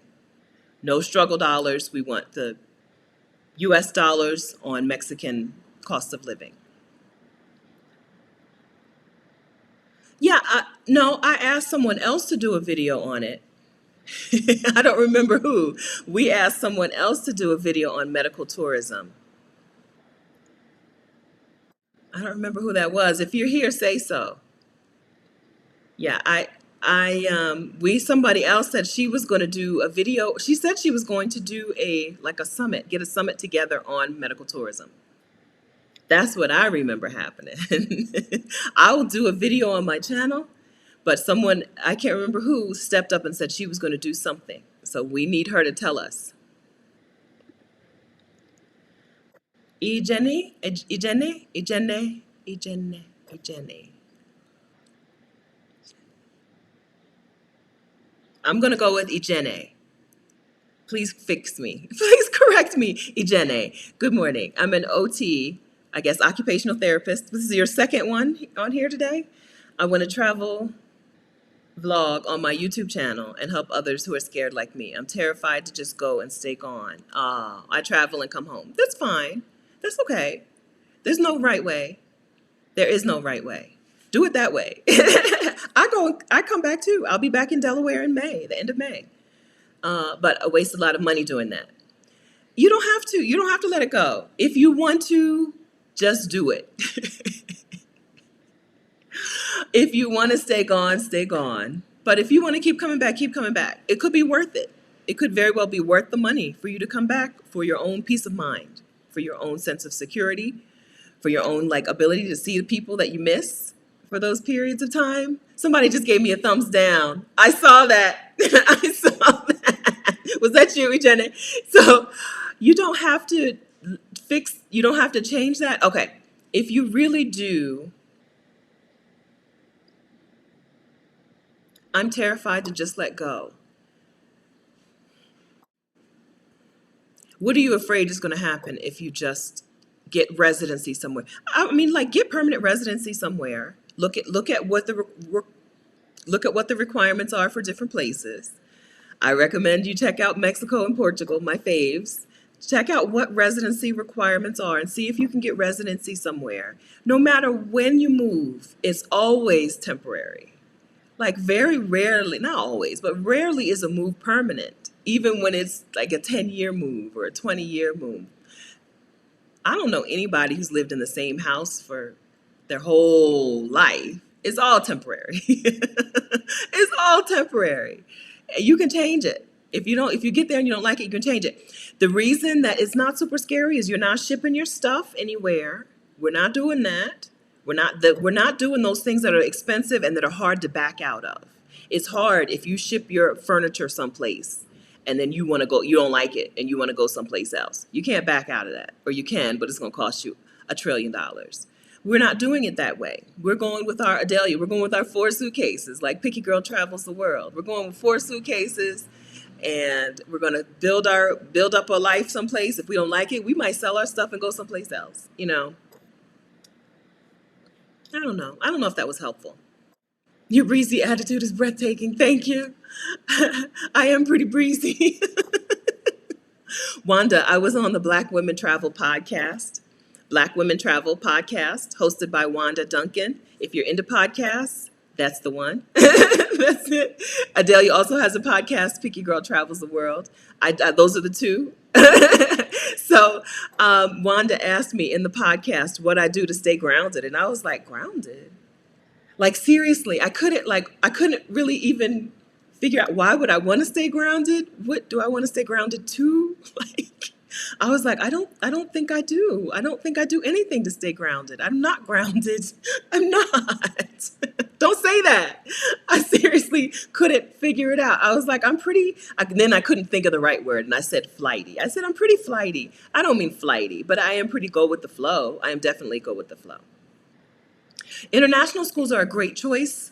So this is, okay, so after already telling our friend, who did I tell that to? After already saying don't get a job in another country, international schools, Jada, after telling Jada don't do it, this is one thing you should do. International schools, I think, do pay well. They're different, every school pays differently, but I think that is a good choice.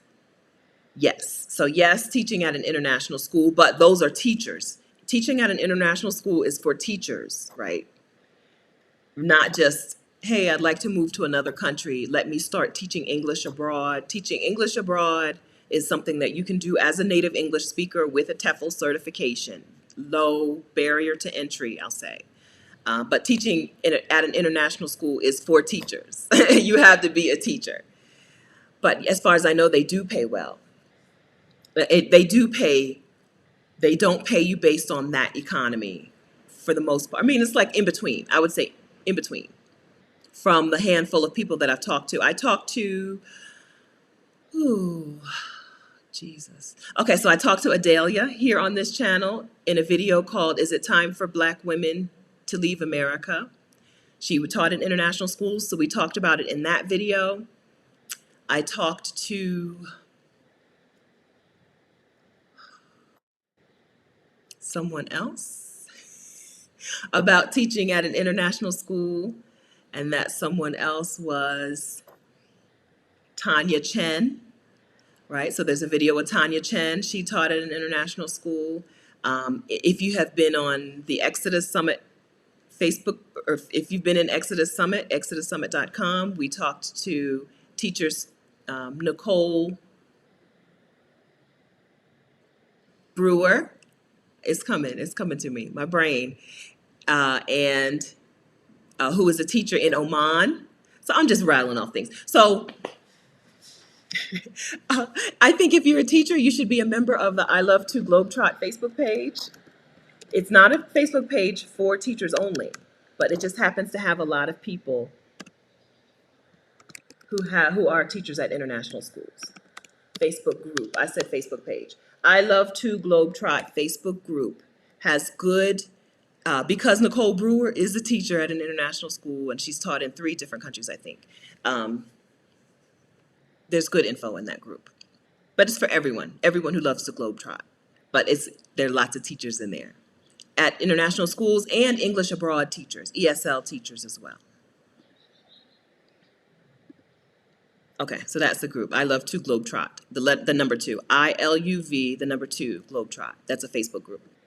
All right, I want to start a YouTube channel regarding adult education and want to travel doing this. Do it. Do it. YouTube is great, right? You can teach people things, people who you will never get to see in real life. Like the reach is amazing.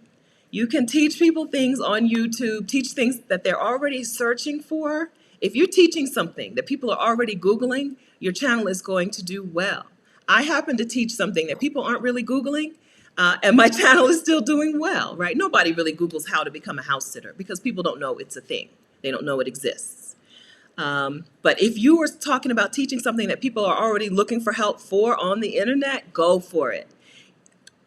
Even if you're teaching something that they're not already Googling, go for it. All of us go for it. I'm all in on YouTube. I can't tell you enough. YouTube brings clients. If you want to teach them separately off of YouTube, you can do it that way, or you can do the whole channel just through YouTube and find ways to have people pay you. Like today, like Super Chat, right? So I can't tell you enough. I think it's time for people to start their channels.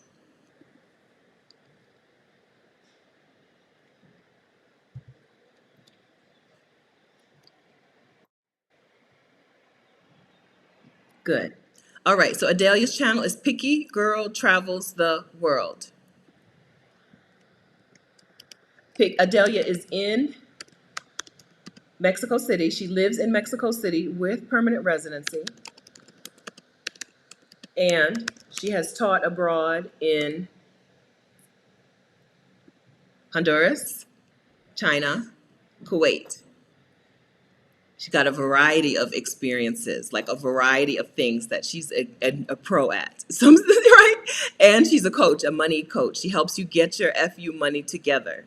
So if you're ready to say FU to this country, right? This country ain't loyal.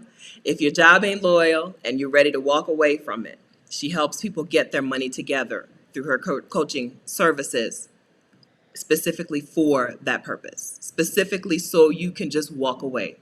When it's time for you to walk away, you need your money right, she's the coach. All right, Pamela, so we're going to have a tax person come on.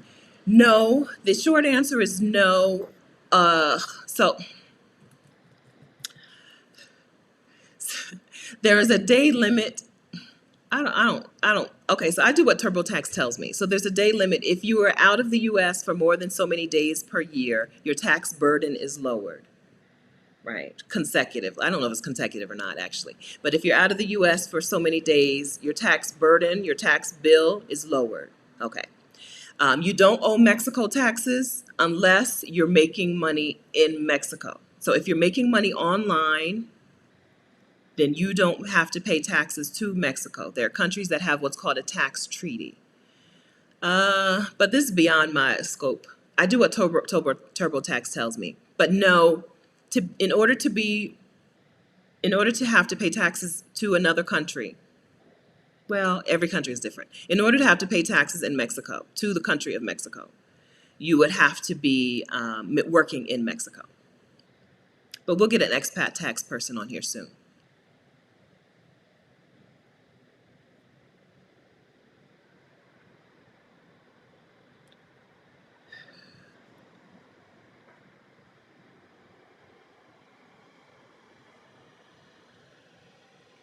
All right, I'm scrolling.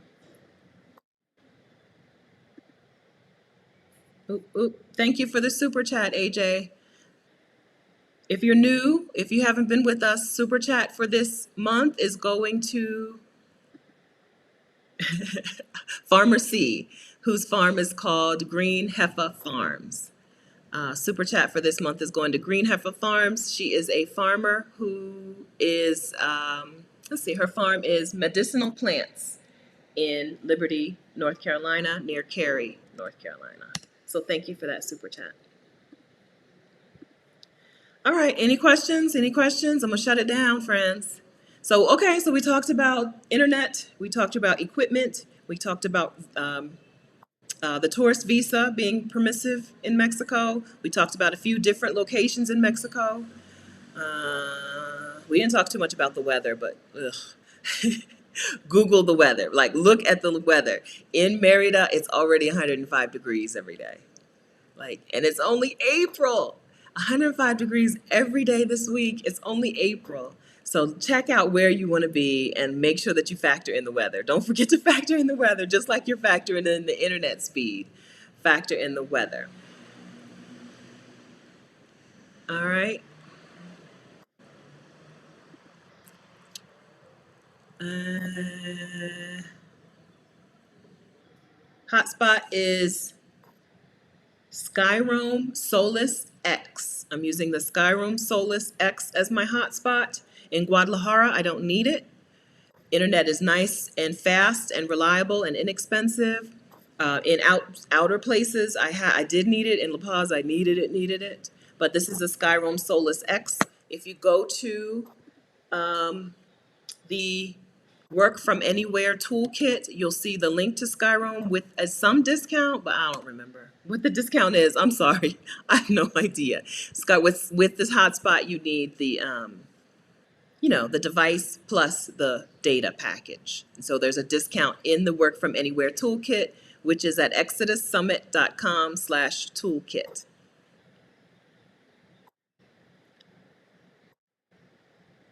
If you want to leave a super chat donation, if you're on the laptop or if you're on a mobile device or laptop or something, just go to the dollar sign.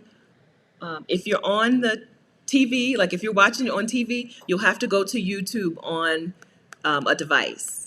You can't do super chat from your TV. So if you go to your laptop or your phone and you go to youtube.com/Stephanie Perry, then in the chat box, the chat, you'll see a dollar sign. That's how you leave a super chat. If you don't want to leave a super chat, but you still want to donate to the farm, you can just become a patron of hers on Patreon. Patreon.com/Green Heifer Farm. Plural. Patreon.com/Green Heifer Farms. Mexico City, here I come. Very good, Samantha. Viva Samantha Nova. Very good. I hope you love it, love it, love it. All right.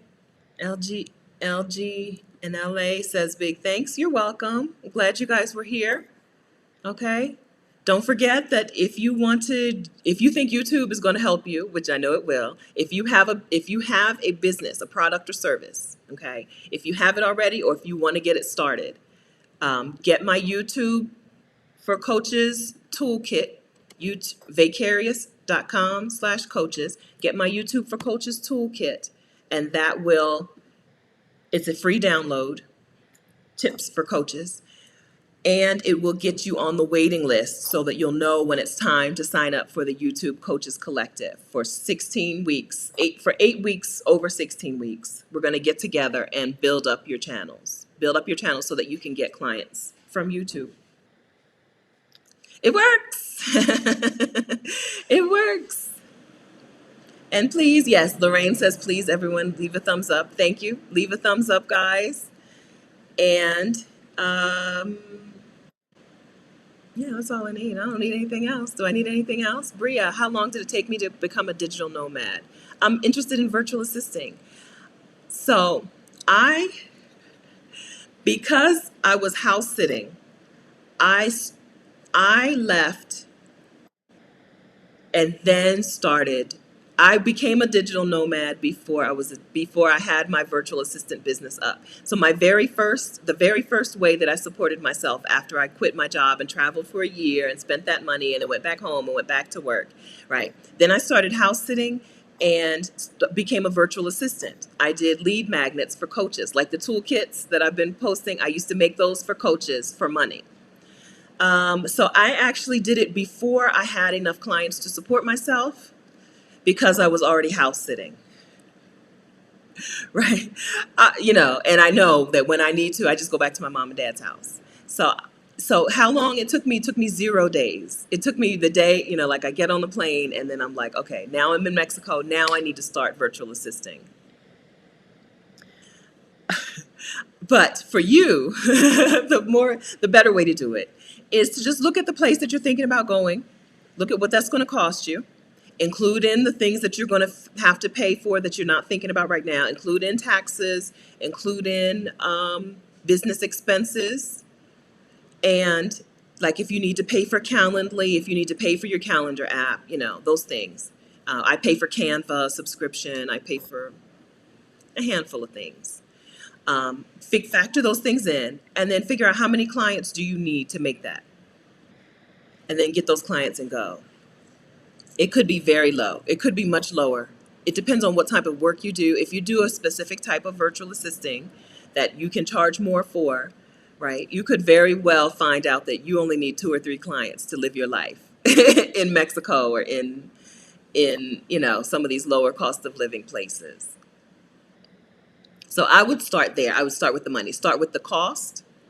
We worked on that, 2 weeks ago here on this channel? We got our calculators out and figured out maybe 3 weeks ago how much it will actually cost in the place we want to go. We used our toolkits together and we figured out what things are going to cost. So I would start with that. Start with how much is it going to cost? Then how much can I charge? What services am I going to provide and how much am I going to charge? Hint, hint, charge more. The more specific you are in the things that you do, the more niche you are, the more you can charge for these things. And then that'll tell you when you can go, right? You might find out that 3 clients are all you need.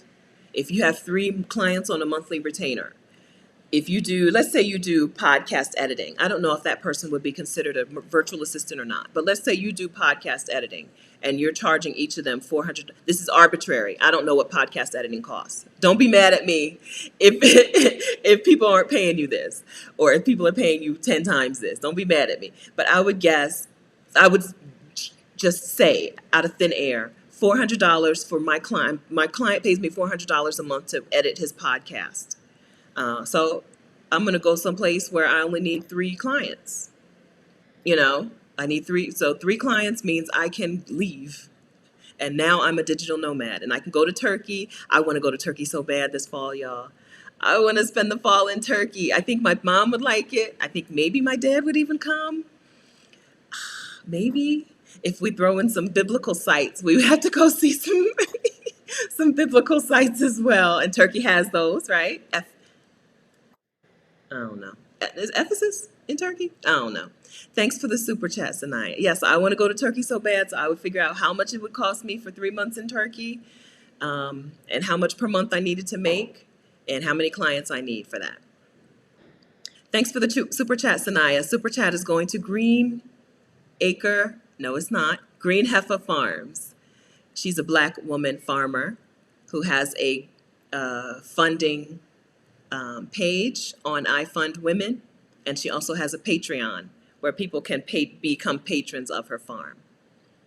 Her teas are all sold out, so I recommend becoming a patron so that you can get notification when her teas are back in stock. Yeah, Rebloom Room. So you went through the challenge, right? So you know the steps to getting clients, right? You know the steps to getting clients. The steps to getting clients are you tell people what you do. You have to get in front of other people. Tell them what you do. You have to find out where they are, right? Well, let me start. The steps to getting clients. Who are these clients? Where do these clients hang out on the internet? How do I get in front of these people, right? So if you help business owners update their internet, no, update their website so that they can book, people can book calls with them directly on the site, or book, let's say, a manicurist, right? And her website is garbage. And right now, if you want an appointment, you have to text her and all that. She wants a website so that you can book her right on her website, right? And that you are a web designer and this is a product or service that you provide. You just look for groups of manicurists, different places. Where are there groups of manicurists? I'm sure there's someone right now teaching women how to start this kind of business. I'm sure there's someone right now teaching women how to, or I don't, manicurists don't have to be women, but teaching these people how to manage their books, right? People who help people manage their books when you have an actual, physical place, business, brick and mortar. There are chambers of commerce. I'm sure that some of these women, some of these manicurists and shops and stuff, they're in the chamber of commerce for your area. So like, can I do a class for the Chamber of Commerce? Can I go to the Facebook group that's called Manicurists Who Rock?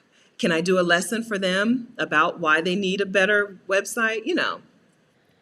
It's really about finding these people and talking to these people where they are and getting a YouTube channel. Two different routes to getting clients, right? Getting clients by reaching out to them.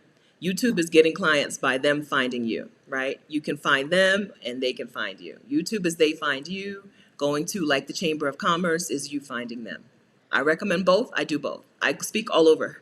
I speak all over. I have been, if you are in a Facebook group for travel, I have asked that group owner or admin if I could talk to that group about house sitting. Like, I do it. I talk all over the internet. I have been on podcasts. If you have a podcast and I haven't been on your podcast yet, it's because you didn't invite me. I go on podcasts. I talk about house sitting. That's how I go out, excuse me, and find clients. And then YouTube is how clients find me, people that I would never have found. YouTube is how they find me. Yelling and popping. I want to go to Turkey so bad. I want to go to Antalya. I would like to, of course, chill in Istanbul for a while. I scratched myself and now I'm red. Chill in Istanbul for a while, but I think I would like to hang out in Antalya for a while. And I think that's close to the religious sites. And I think my mom and dad would come with me for a little while. I want to go so bad. And I just want to eat. Also, I just want to eat all the foods. I don't know if I would be able to handle the coffee. It looks really, really strong, but I definitely want to eat. I drink coffee every day, but I drink the weakest coffee possible, and I dilute it with everything, milk and sugar and creamer and everything. Yeah, I hope we can get there. If not this year, we got to see what COVID's doing. We got to see. But I would love to spend serious time in Turkey. I think my parents wouldn't stay that long, but well, we'll see. My dad definitely would not stay very long. My mom would, she would, she would stay.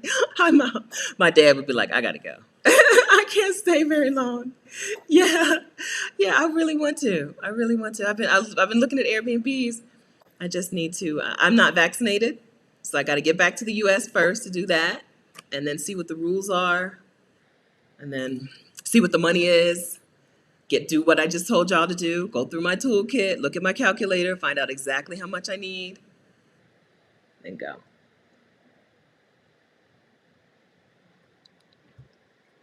Ashley, I think we had, did you message me earlier? A nurse from California. Yeah, a nurse from California becoming a nurse in the UK. I talked to somebody this week about, someone left a comment on one of my channels this week about how low the nursing pay is in the UK on the national system, the NHS, how low that is. But that is good for if you're in London, you do get like a cost of living allowance. I think that, was that you? Or was that someone else? Someone else, maybe.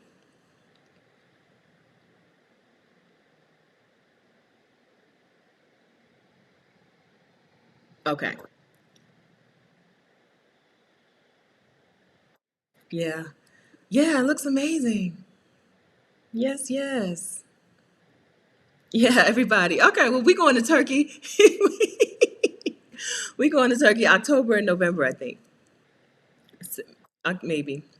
I don't know. Rashida's trying to make me do stuff this fall, but I don't know. I don't know what's going to happen with the Exodus Summit this fall. So maybe September, October, November, maybe only October and November. Rashida's because she's become the boss of me. Girls trip. Yes, Turkey looks amazing. LG and LA. Yeah, Turkey. It looks amazing. I mean, it's just beautiful, right? There's so much to see, so much to do, cultural stuff, shopping stuff. We're like, for real, I just want to shop and buy some stuff. I want to buy some stuff. I want to get in the water. I want to look at the water. Maybe go to Cappadocia and see the balloons. I really like. I've seen enough pictures. I feel like I've experienced it, but maybe do that.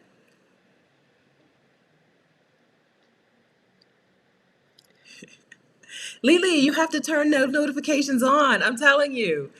That's why I always say ring the bell.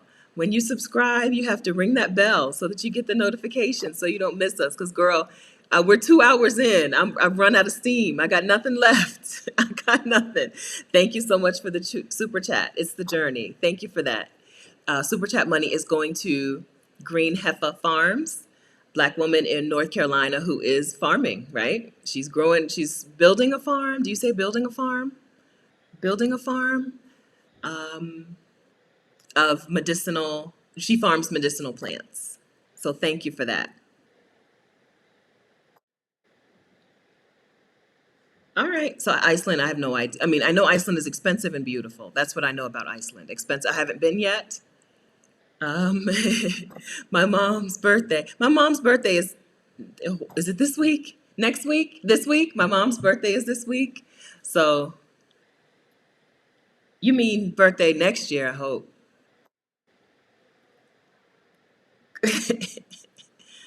Next year she'll be 75. So that would be fun. Maybe. Okay. Can you talk about being a digital nomad and having a home base? What's your approach? Do you know folks who own their home base in the US and rent it when they travel? I do, but I can't give you any name right now. I'm going to have to think on that and maybe have them on the channel to talk about that. So yes, I have met people who do that. Uh, Wait, I think Rashida still owns a home. I think she rents it out. I think Rashida owns a home or two, but it's rented out. I think I should know that.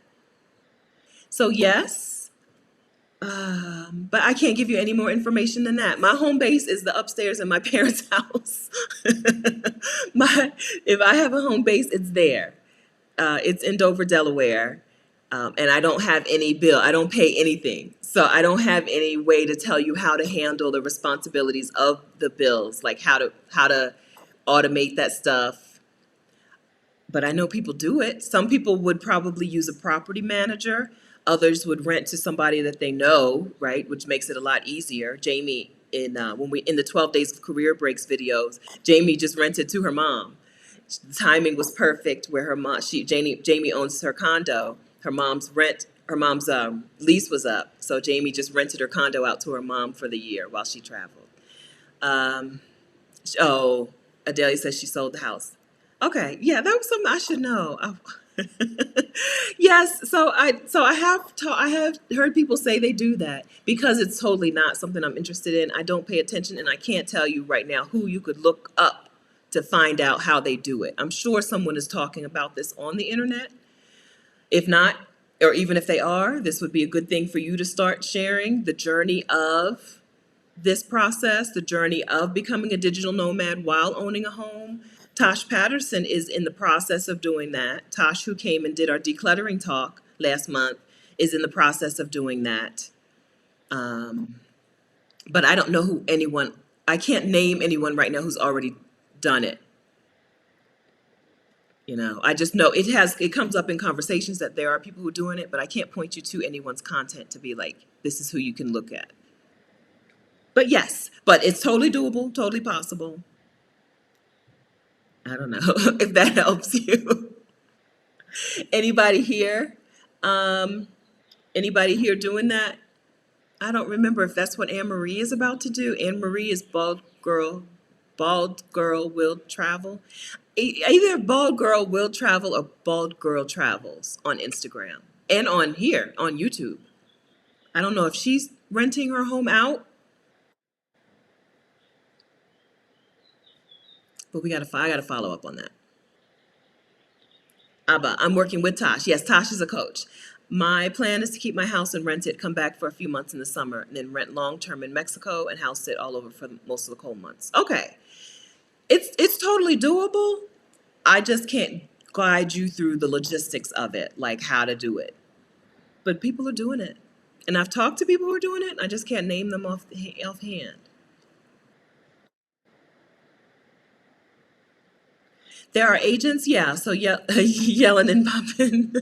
There are agents who handle this for you. There are Airbnb specific agents, and then there are rental agents who will handle it for you. Yeah, but there are Airbnb rental agents, right? If you want to be able to turn over your home and because with Airbnb you can charge more. Of course, less you're getting fewer days rented over the year, but for those fewer days, the goal is to charge more. So people who live near like universities and hospitals and just corporations that bring in a lot of temporary workers and stuff, like temporary employees, they like to rent on Airbnb as opposed to getting a renter because you get the higher Airbnb price. And then there are individuals who will handle that turnover for you so you don't have to be there. To me, that sounds a little scary, especially with COVID times. In COVID times, I don't know if I would do that. What is Tosh? Tosh Patterson is a coach who helps women declutter and helps women get themselves ready to go. She's about to be an expat herself, and she's a decluttering expert. And she was here on this channel just a few weeks ago talking decluttering. And she coaches women through the process. Tosh Patterson. Let me do this. She has a starter kit. Tosh has a declutter starter kit. This is a good intro to Tosh. I have a video on the channel. If you just look up Stephanie Perry decluttering, you'll see it. I can't link to it right now. I don't have the link close. But she has a decluttering starter kit, which you can get at toshpatterson.com/declutter kit. She does coaching as well. Yes. All right. Thanks. You're welcome, Mira. Thanks for being here. Thanks for participating. I love it too. We're supposed to be every Saturday, but the internet won't let us live. But we're going to be back on our every Saturday schedule, at least through through May. I'm going to San Miguel de Allende to house sit, and then I'm going to Lake Chapala to house sit, and then I'm going back to Delaware at the end of late May, mid to late May. So we'll still be here. Yes. It is beautiful to see. I love it. I'm so glad to hang out with you guys. Okay. Thank you, Janella. Thank you. Bald Girl Will Travel. So Anne Marie is from DC or lives in DC, an attorney. I don't know the wording. Do you say someone is an attorney or was an attorney? I'm going to say she still is an attorney, but she's left. She's leaving that job behind, and she's moving herself to Mexico in a few days, very shortly. And anyway, so if anyone is talking about that, she would be the one talking about that. Bald Girl Will Travel. She's probably talking about the house stuff, I would guess. Oh, okay. Yeah, I love taking my clothes to laundry, which is strange because I like doing laundry. Laundry is my favorite household chore.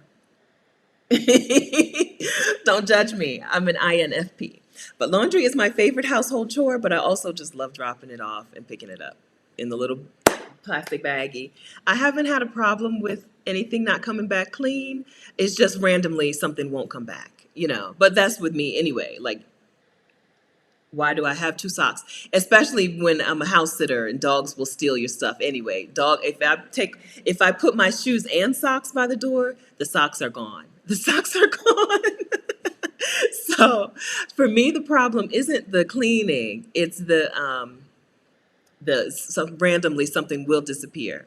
But that always happens to me anyway, so I don't mind it too much. I love it. I love it. But it might be because sometimes the laundry lady is the only person I really talk to for days at a time. Because I am a hermit, I do stay in the house. So I like it. And it's just, I don't know, it feels fancy. It's one of the first things that they always tell you to outsource as an entrepreneur. Maybe this is why. They always say one of the first things you should outsource as an entrepreneur is household stuff, household chores, because the time it takes you, you could be making money as opposed to doing this stuff. And you can pay someone to do it for less than what you'll earn if you're working. So maybe it makes me feel like a real entrepreneur to take my laundry to the lady, but I really like it. I really like it. Like today, like when I moved in here yesterday, and I didn't know if I couldn't remember if there was a washer or dryer or not. And I walked back to the little area back here where it would be, it wasn't there. And I was like, oh, I get to meet a new laundry lady. Yeah, I paid 78 pesos in La Paz for the load of laundry, but that's expensive, I think. In Mexico, it's usually, I don't know. I paid 50s and 60s a lot. But there it was almost 80 pesos for a load. Yes, and that includes folding. Oh, you mean my favorite? I love doing laundry. I love the washing. I love putting it in the dryer. I love taking it out of the dryer and folding it. I do. If I stay at your house, I'm folding your laundry. I love it. It's my favorite thing. Yeah, maybe it's an INFP thing because it's like it really is sometimes the only time I talk to people. Like every Saturday after we would hang up, I would go get breakfast and then I would go take my laundry to the lady and she would go, "Hola, la alta." She called me the tall one. Buenos dias, and then we would talk for 3 minutes about my hair. I really don't know I would just be like, "Gracias, gracias," and she would just be talking about my hair, and that was it.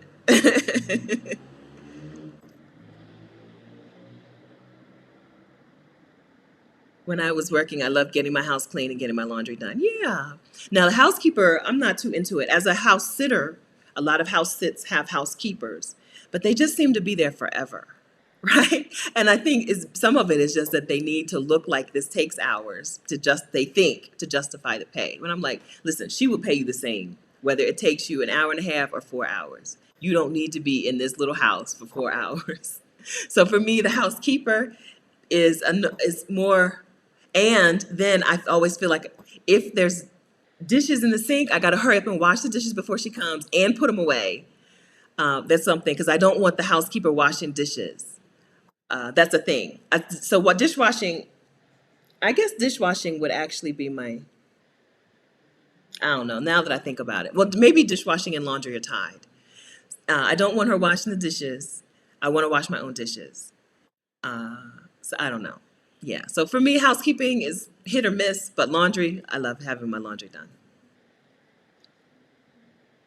INFP, my personality type. So Myers-Briggs does this personality testing. You should do it. I am INFP. If you read the INFP description, it's me. There's very few INFP stuff that I've read on that site that doesn't fit. Now, other people have re-evaluated what they think INFP is, and it doesn't fit. It's introvert, intuitive, feeling, perceiving. So yes, I'm introvert. Yes, I'm more intuitive, as opposed to like the S is sensing. I don't know, IS, and then I am feeling, not thinking. Right? So I act based on what I feel. I don't care about your data. It's true. I don't care about it. If I feel like this is the right thing, I'm going to do it this way. And perceiving is P is perceiving, as opposed to like judging. Right. All of that is to say, I am a dreamer, a daydreamer, you know. Like I said, the little caricature of the INFP is a man walking through a forest with a basket of flowers. You know, he like a poet. The poet is the INFP. So,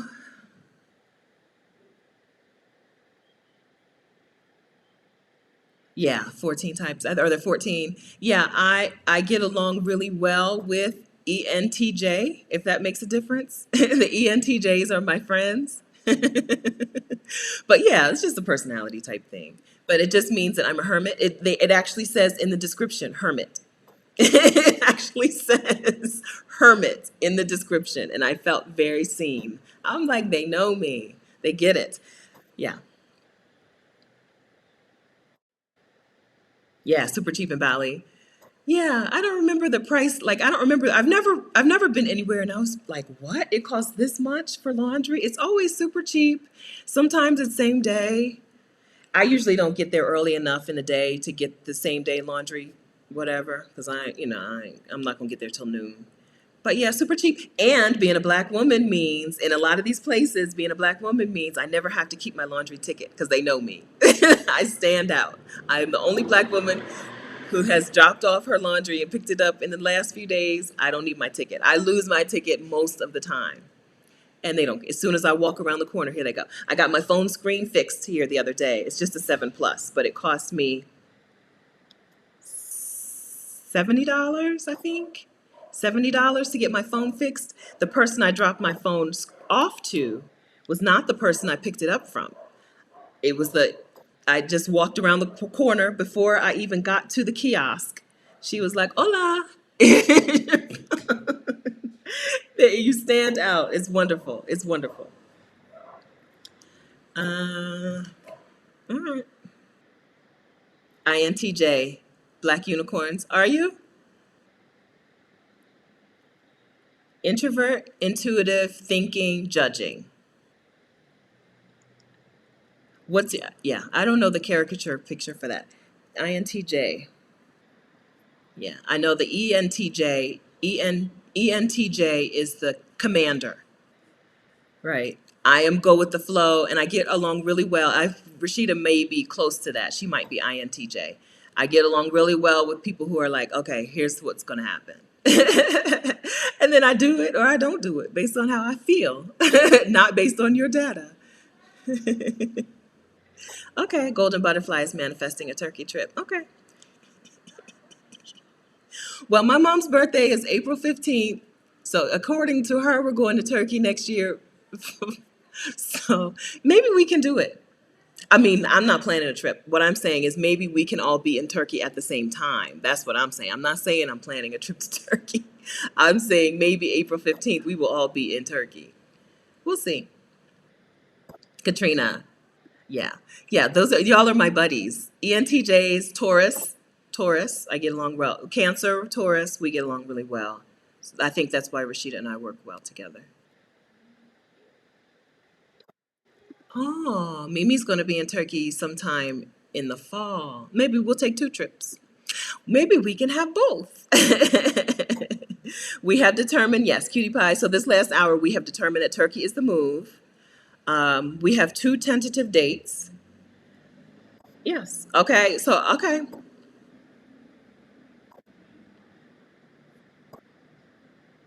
This is my year to do actual dating, but COVID said no. So I don't know. Turkey would be a good choice for dating, I think. They seem tall, which is like my only priority. Men in Turkey seem tall. So so maybe. So yeah, my mom says April 2022. I said October 2021. We'll see. Maybe both. Aw. Tell your mom happy birthday. All right. Okay, we got a plan. Oh, Shannon, you mean Turkey? Shannon, share with us your Instagram. Do you have an Instagram handle? Where in Turkey? Okay. I'm INFP. All right. Your friend refreshed you. That's funny. That's a funny way to say it. She just refreshed you. All right. Aries compatible? No, we do not get along. Aries and my mom is an Aries. No. So according to the people, Aries the Ram, Aries are my mom's an Aries and my dad's a Leo. They're both fire signs. I'm like, y'all chill out. My mom is the one. Hi mom. I'll be like, you're mad about what? Connie Perry can get mad about some stuff. She's very chill. She's also a hermit. She may also be an INFP, but she's a fire sign. We are not compatible, ma'am. No, ma'am. we we only are friends because we have learned to be friends. I think we have learned to get along and do fun stuff together. And we lean into our strengths. When we do stuff together, we lean into the things that we like to do together.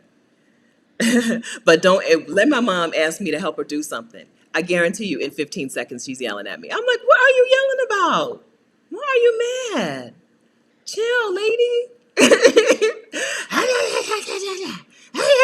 That's I don't help her do stuff. I don't. I don't.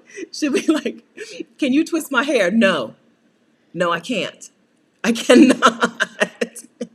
Call Keisha. Call somebody else over here. I can't do it because we'll be fighting in 10 seconds. I can't. We can only do what we can do together. There are things that we cannot do. I can't help you with any technology. I can't help you with any hair stuff. No. No.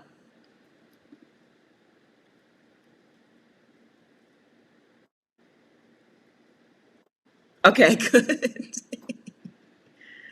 Okay, but I went for the history. Uh-huh. All right, Katrina. All right. Adelia's an Aries.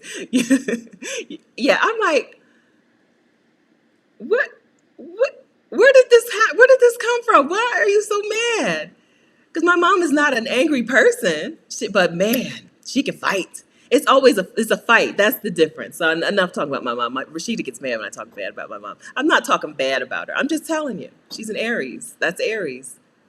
I'm like, what are you talking about, lady?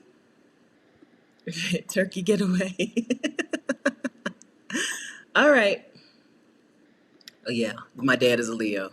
Well, so they're Leo and Aries, and they're both fire signs, so they understand each other. They work really well together. But yeah, Leo, ugh. Don't nobody like y'all. My dad. Hi, Dad, if he's watching. Oh, he is the one that. Well, I guess it's weird. Like he's everyone's friend, but he is in charge. He is the Leo. He's in charge. Ugh, y'all know. I'm Cancer. Cancer, Scorpio, and Pisces are in our own little groove. We are the water signs. We're the go with the flow. So I'm that's me. So the fire signs. I mean, like, what? What is you talking about, lady?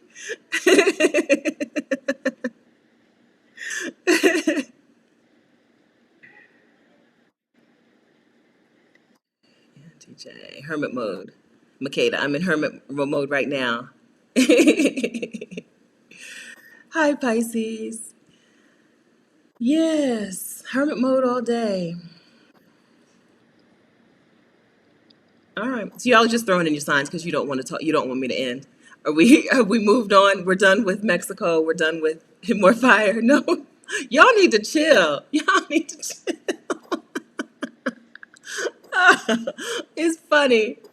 I'm like, no. So no, mom. I'm not helping you with your hair. I don't know. She will ask me anytime she has like an inclination to do something. I'm like, no, no, I'm not. Because I am a really good grudge holder. So she'll get over it. She will yell and then she's over it. And I'm like mad for 2 days. And she's like, I bought you I'll tell her business. I bought you what's it called? Water ice. Because I like Rita's water ice. I bought you some mango water ice. I'm like, I don't want that water ice. I don't want it. Keep it in the freezer.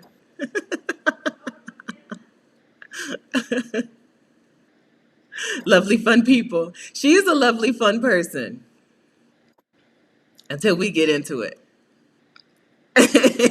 She said, stop it. I got good internet. We could go all day, y'all. We could go all day. No, it's not that. Golden Butterfly says maybe it's because my mom is older and hormones. It's not that. She been like that. She can fight. Connie Perry's a nice, gentle woman, but man, she will start a fight and see it through.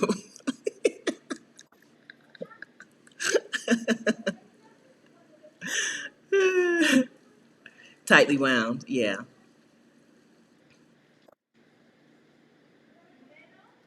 All right. I did ask one time for my birth time because I didn't know what time I wanted to have the thing done, the chart thing.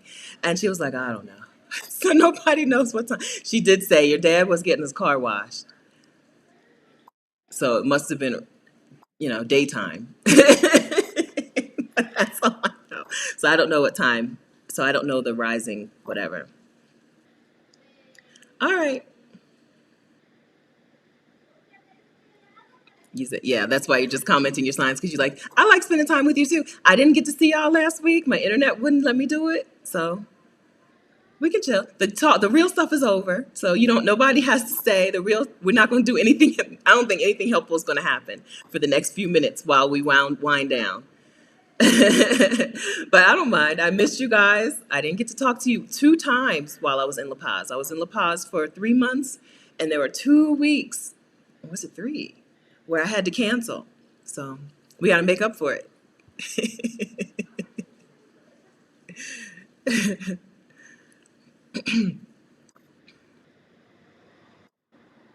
I left La Paz because the internet was just really slow.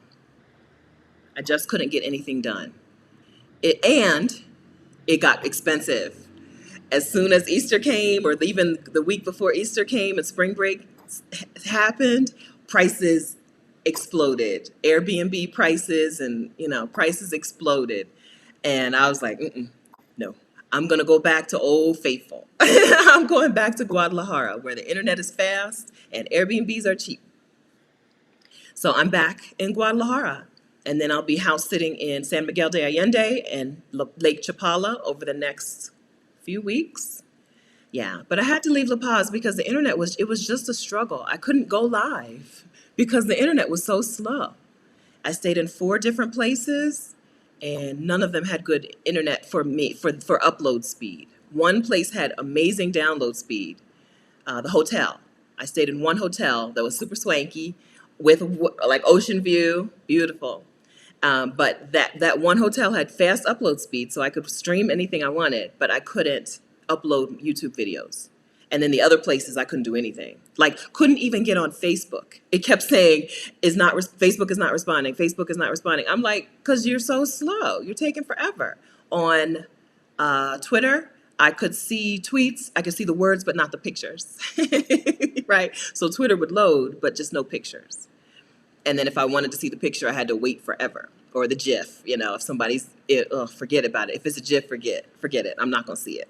So I just couldn't handle that in La Paz anymore.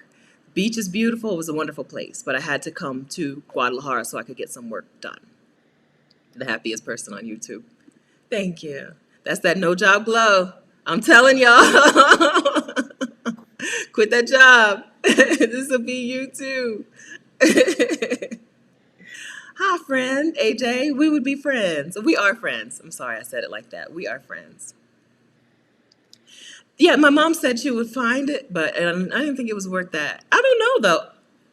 I don't know. Is it on everybody's birth certificate? Anybody from Delaware know if their time of birth is on the birth certificate?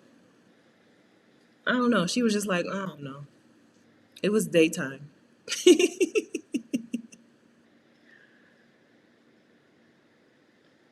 Yeah, I do want to have the thing done. Okay, Crystal. Next week. Oh, I don't have that up to show you. I have it. I know I did write down what next week is about, but I don't have that thing up, and it's going to take me forever to remember where I wrote it. But yeah, we'll go not live again next Saturday, 10 a.m. Eastern. I'm in Guadalajara. Old Faithful. I'm in an Airbnb. The bed is so hard that I can't stay. But I think I'll be here until my house sit starts, which is 10 days. I originally was going to stay for 3 weeks, but I had to find a house sit because the bed was so hard here. But it's a nice place. I'm in a nice middle class neighborhood with a restaurant directly diagonal from me that had really good pozole. I had some pozole last night, so I'm gonna be eating pozole for days.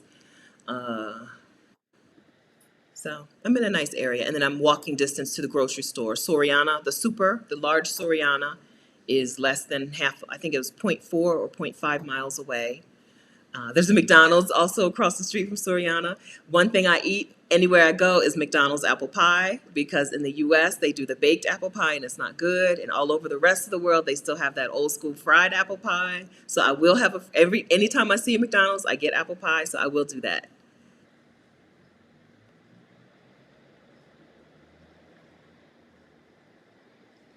Oh, that's nice. Oh, no matter where you are in the world, that at least she remembers. 'Cause my funny story, since I have nothing to do today, let's talk. My funny story is I wasn't due to be born until September, early September. I was born July 5 because on 4th of July weekend, my fire sign parents decided it was a good idea for my mom to ride a tractor and push dirt around the yard to level out the front yard. So, and I was born the next day. I was like, if I was your neighbor, I would have called child services on y'all. She out riding a tractor, 7 months pregnant, and here I come early.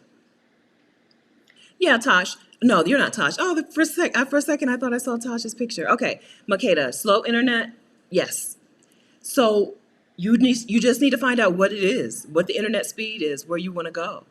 In the Work from Anywhere toolkit, we have the links to Nomad List and Numbeo, where people report. I don't know if Numbeo does it, but Nomad List, yes, where people report what their internet speed is in that city.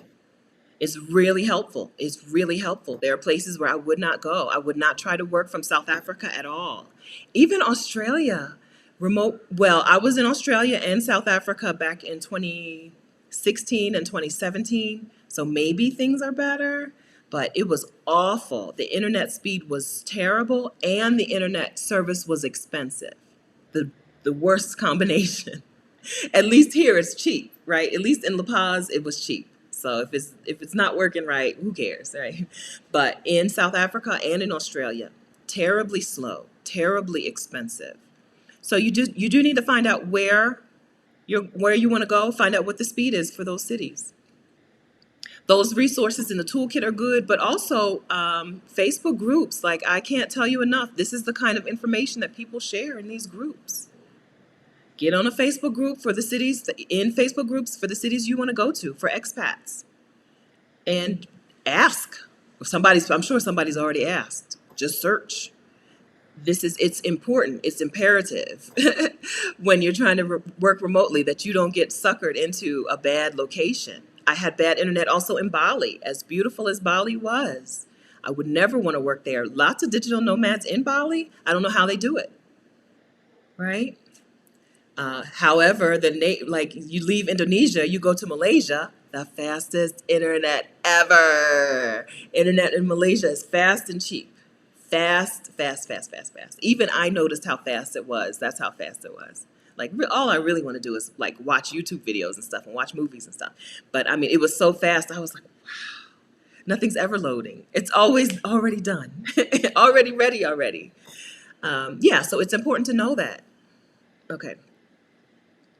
In some places you don't. So in like here in Guadalajara, well, let's see. So I have house sat in Mexico in different places, and none of them, I don't know that any of them have told me what they paid for high speed internet,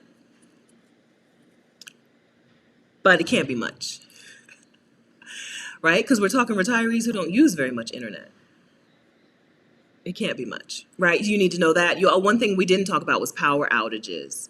Some places do like rolling blackouts and stuff. Another reason South Africa is not a good digital nomad destination. They do rolling blackouts, powers out for hours, sometimes at a time.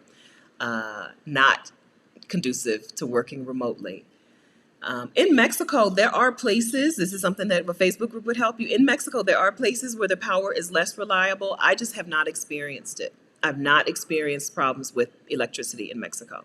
I even in the house that I'm going to in outside of Lake Chapala, it would go out, but like for a couple seconds. The first time I house sit there, which would have been 2018 or 2019, I don't know. The first time, but then the second time, nothing. And now this is my fourth time house sitting for her, I think. And only that first time did we have problems, and so it's been a couple years.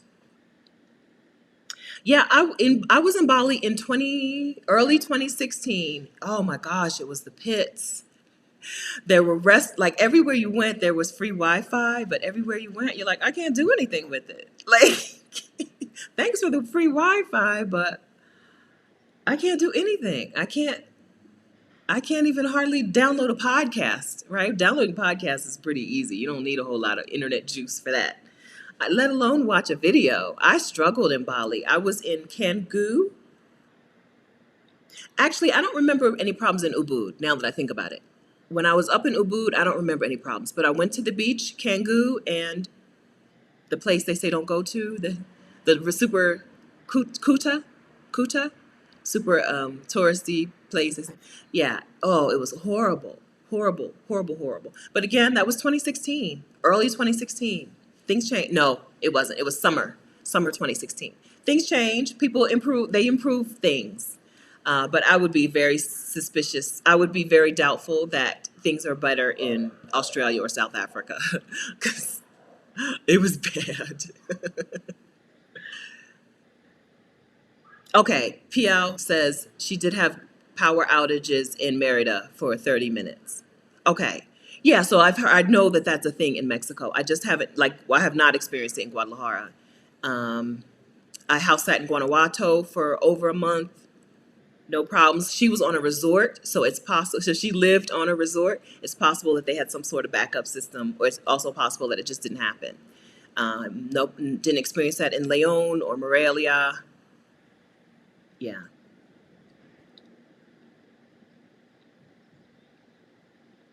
Yeah, Malaysia and Singapore. I haven't been, I've been to Singapore. I've never left the airport. I've been to Singapore twice, never left the airport because it's so awesome.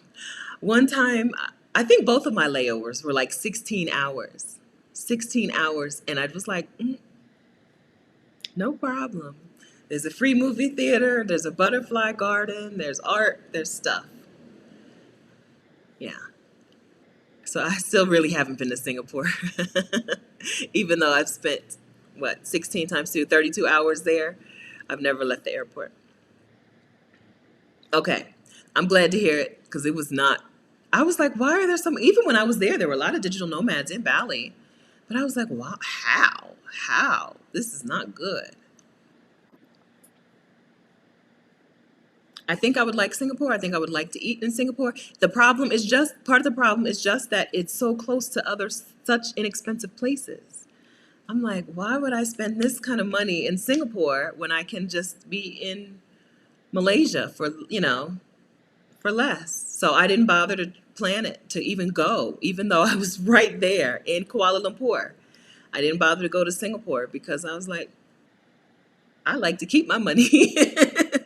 I want to keep my money. Every day in Singapore is like 2 days that I have to cut off of my gap year because it's so expensive. Yeah, Chiangi Airport. Yes, Changi Airport. Changi Airport. Yes, it's fun. It's fun. And my layovers were kind of overnight, so I could just it was like night at the museum type of thing. Even though there are lots of people there, it's still not as crowded as during the daytime. Oh, is there bad air? Okay. Okay. Yeah, I guess because Singapore is such a small, compact place. Okay. All right. We're going on in at 2 hours and 40 minutes. I think this is a record. So nobody's ever going to click on this replay. Nobody's going to see that and click on this replay. So I'm gonna have to do a pre-recorded version of this video that's like 10 or 15 minutes long for people who are not gonna want to watch this video but who need this information. Okay, so I'm glad to talk to you guys. So glad to see you and hang out with you. I hope that you're having a wonderful day, a wonderful week. Um, And I'll tell you what next. Like I said, I know what we're going to talk about. I wrote down what we're going to talk about next week, but I don't remember. So sorry about that. But if you follow me on Instagram, I'm at Vicarious. I'll try to show you some pictures of my house sit in. I don't usually post pictures of people's house sits unless I'm house sitting in San Miguel because they're just gorgeous. And she's got a pool and her dogs are adorable. So the pictures are going to be good. So I think on Instagram I will post my house sitting some house sitting pics from San Miguel. I was like, I need to go buy a swimsuit and I need to go buy like a dress. If it's a house that needs like a statement dress that I don't have with me. So I do need to do that. Okay. All right. Angela says she missed the first part. Should I watch it? Girl, it's a lot. It's a lot. Okay. And house sitting is just house sitting. I stay for free and take care of her dogs while she travels. The homeowner's going traveling. I'm going to stay in her home for free. I'm not paying rent. I'm not paying utilities. I'm paying for my own food and my own transportation. I have an entire playlist on YouTube about house sitting. If you go to my channel, you'll see my entire YouTube house sitting playlist. It's how I'm able to live, go abroad, and spend so much time in places and make and work as little as possible. Right? House sitting plus house sitter school equal Stephanie works as little as possible. Stephanie is feeling refreshed on a Saturday morning talking to y'all because Stephanie has not worked very much all week long. But Stephanie is supported, and Stephanie has house sits coming up, so I really don't have to worry about making much money for the month of April, because I'm not going to spend much money for the month of April or May. Okay, all right. Thanks, friends. Thanks. I'll see you again next week. That's it. Okay. Wait. I see new things popping up. Okay, thank you. Bless you too. Okay, bye. Thanks, guys. Don't forget one more thing. Don't forget to go to vicarious.com/coaches to sign up for the wait list for the coaching YouTube collective. Okay, bye. Nice to see you. I missed you. Bye.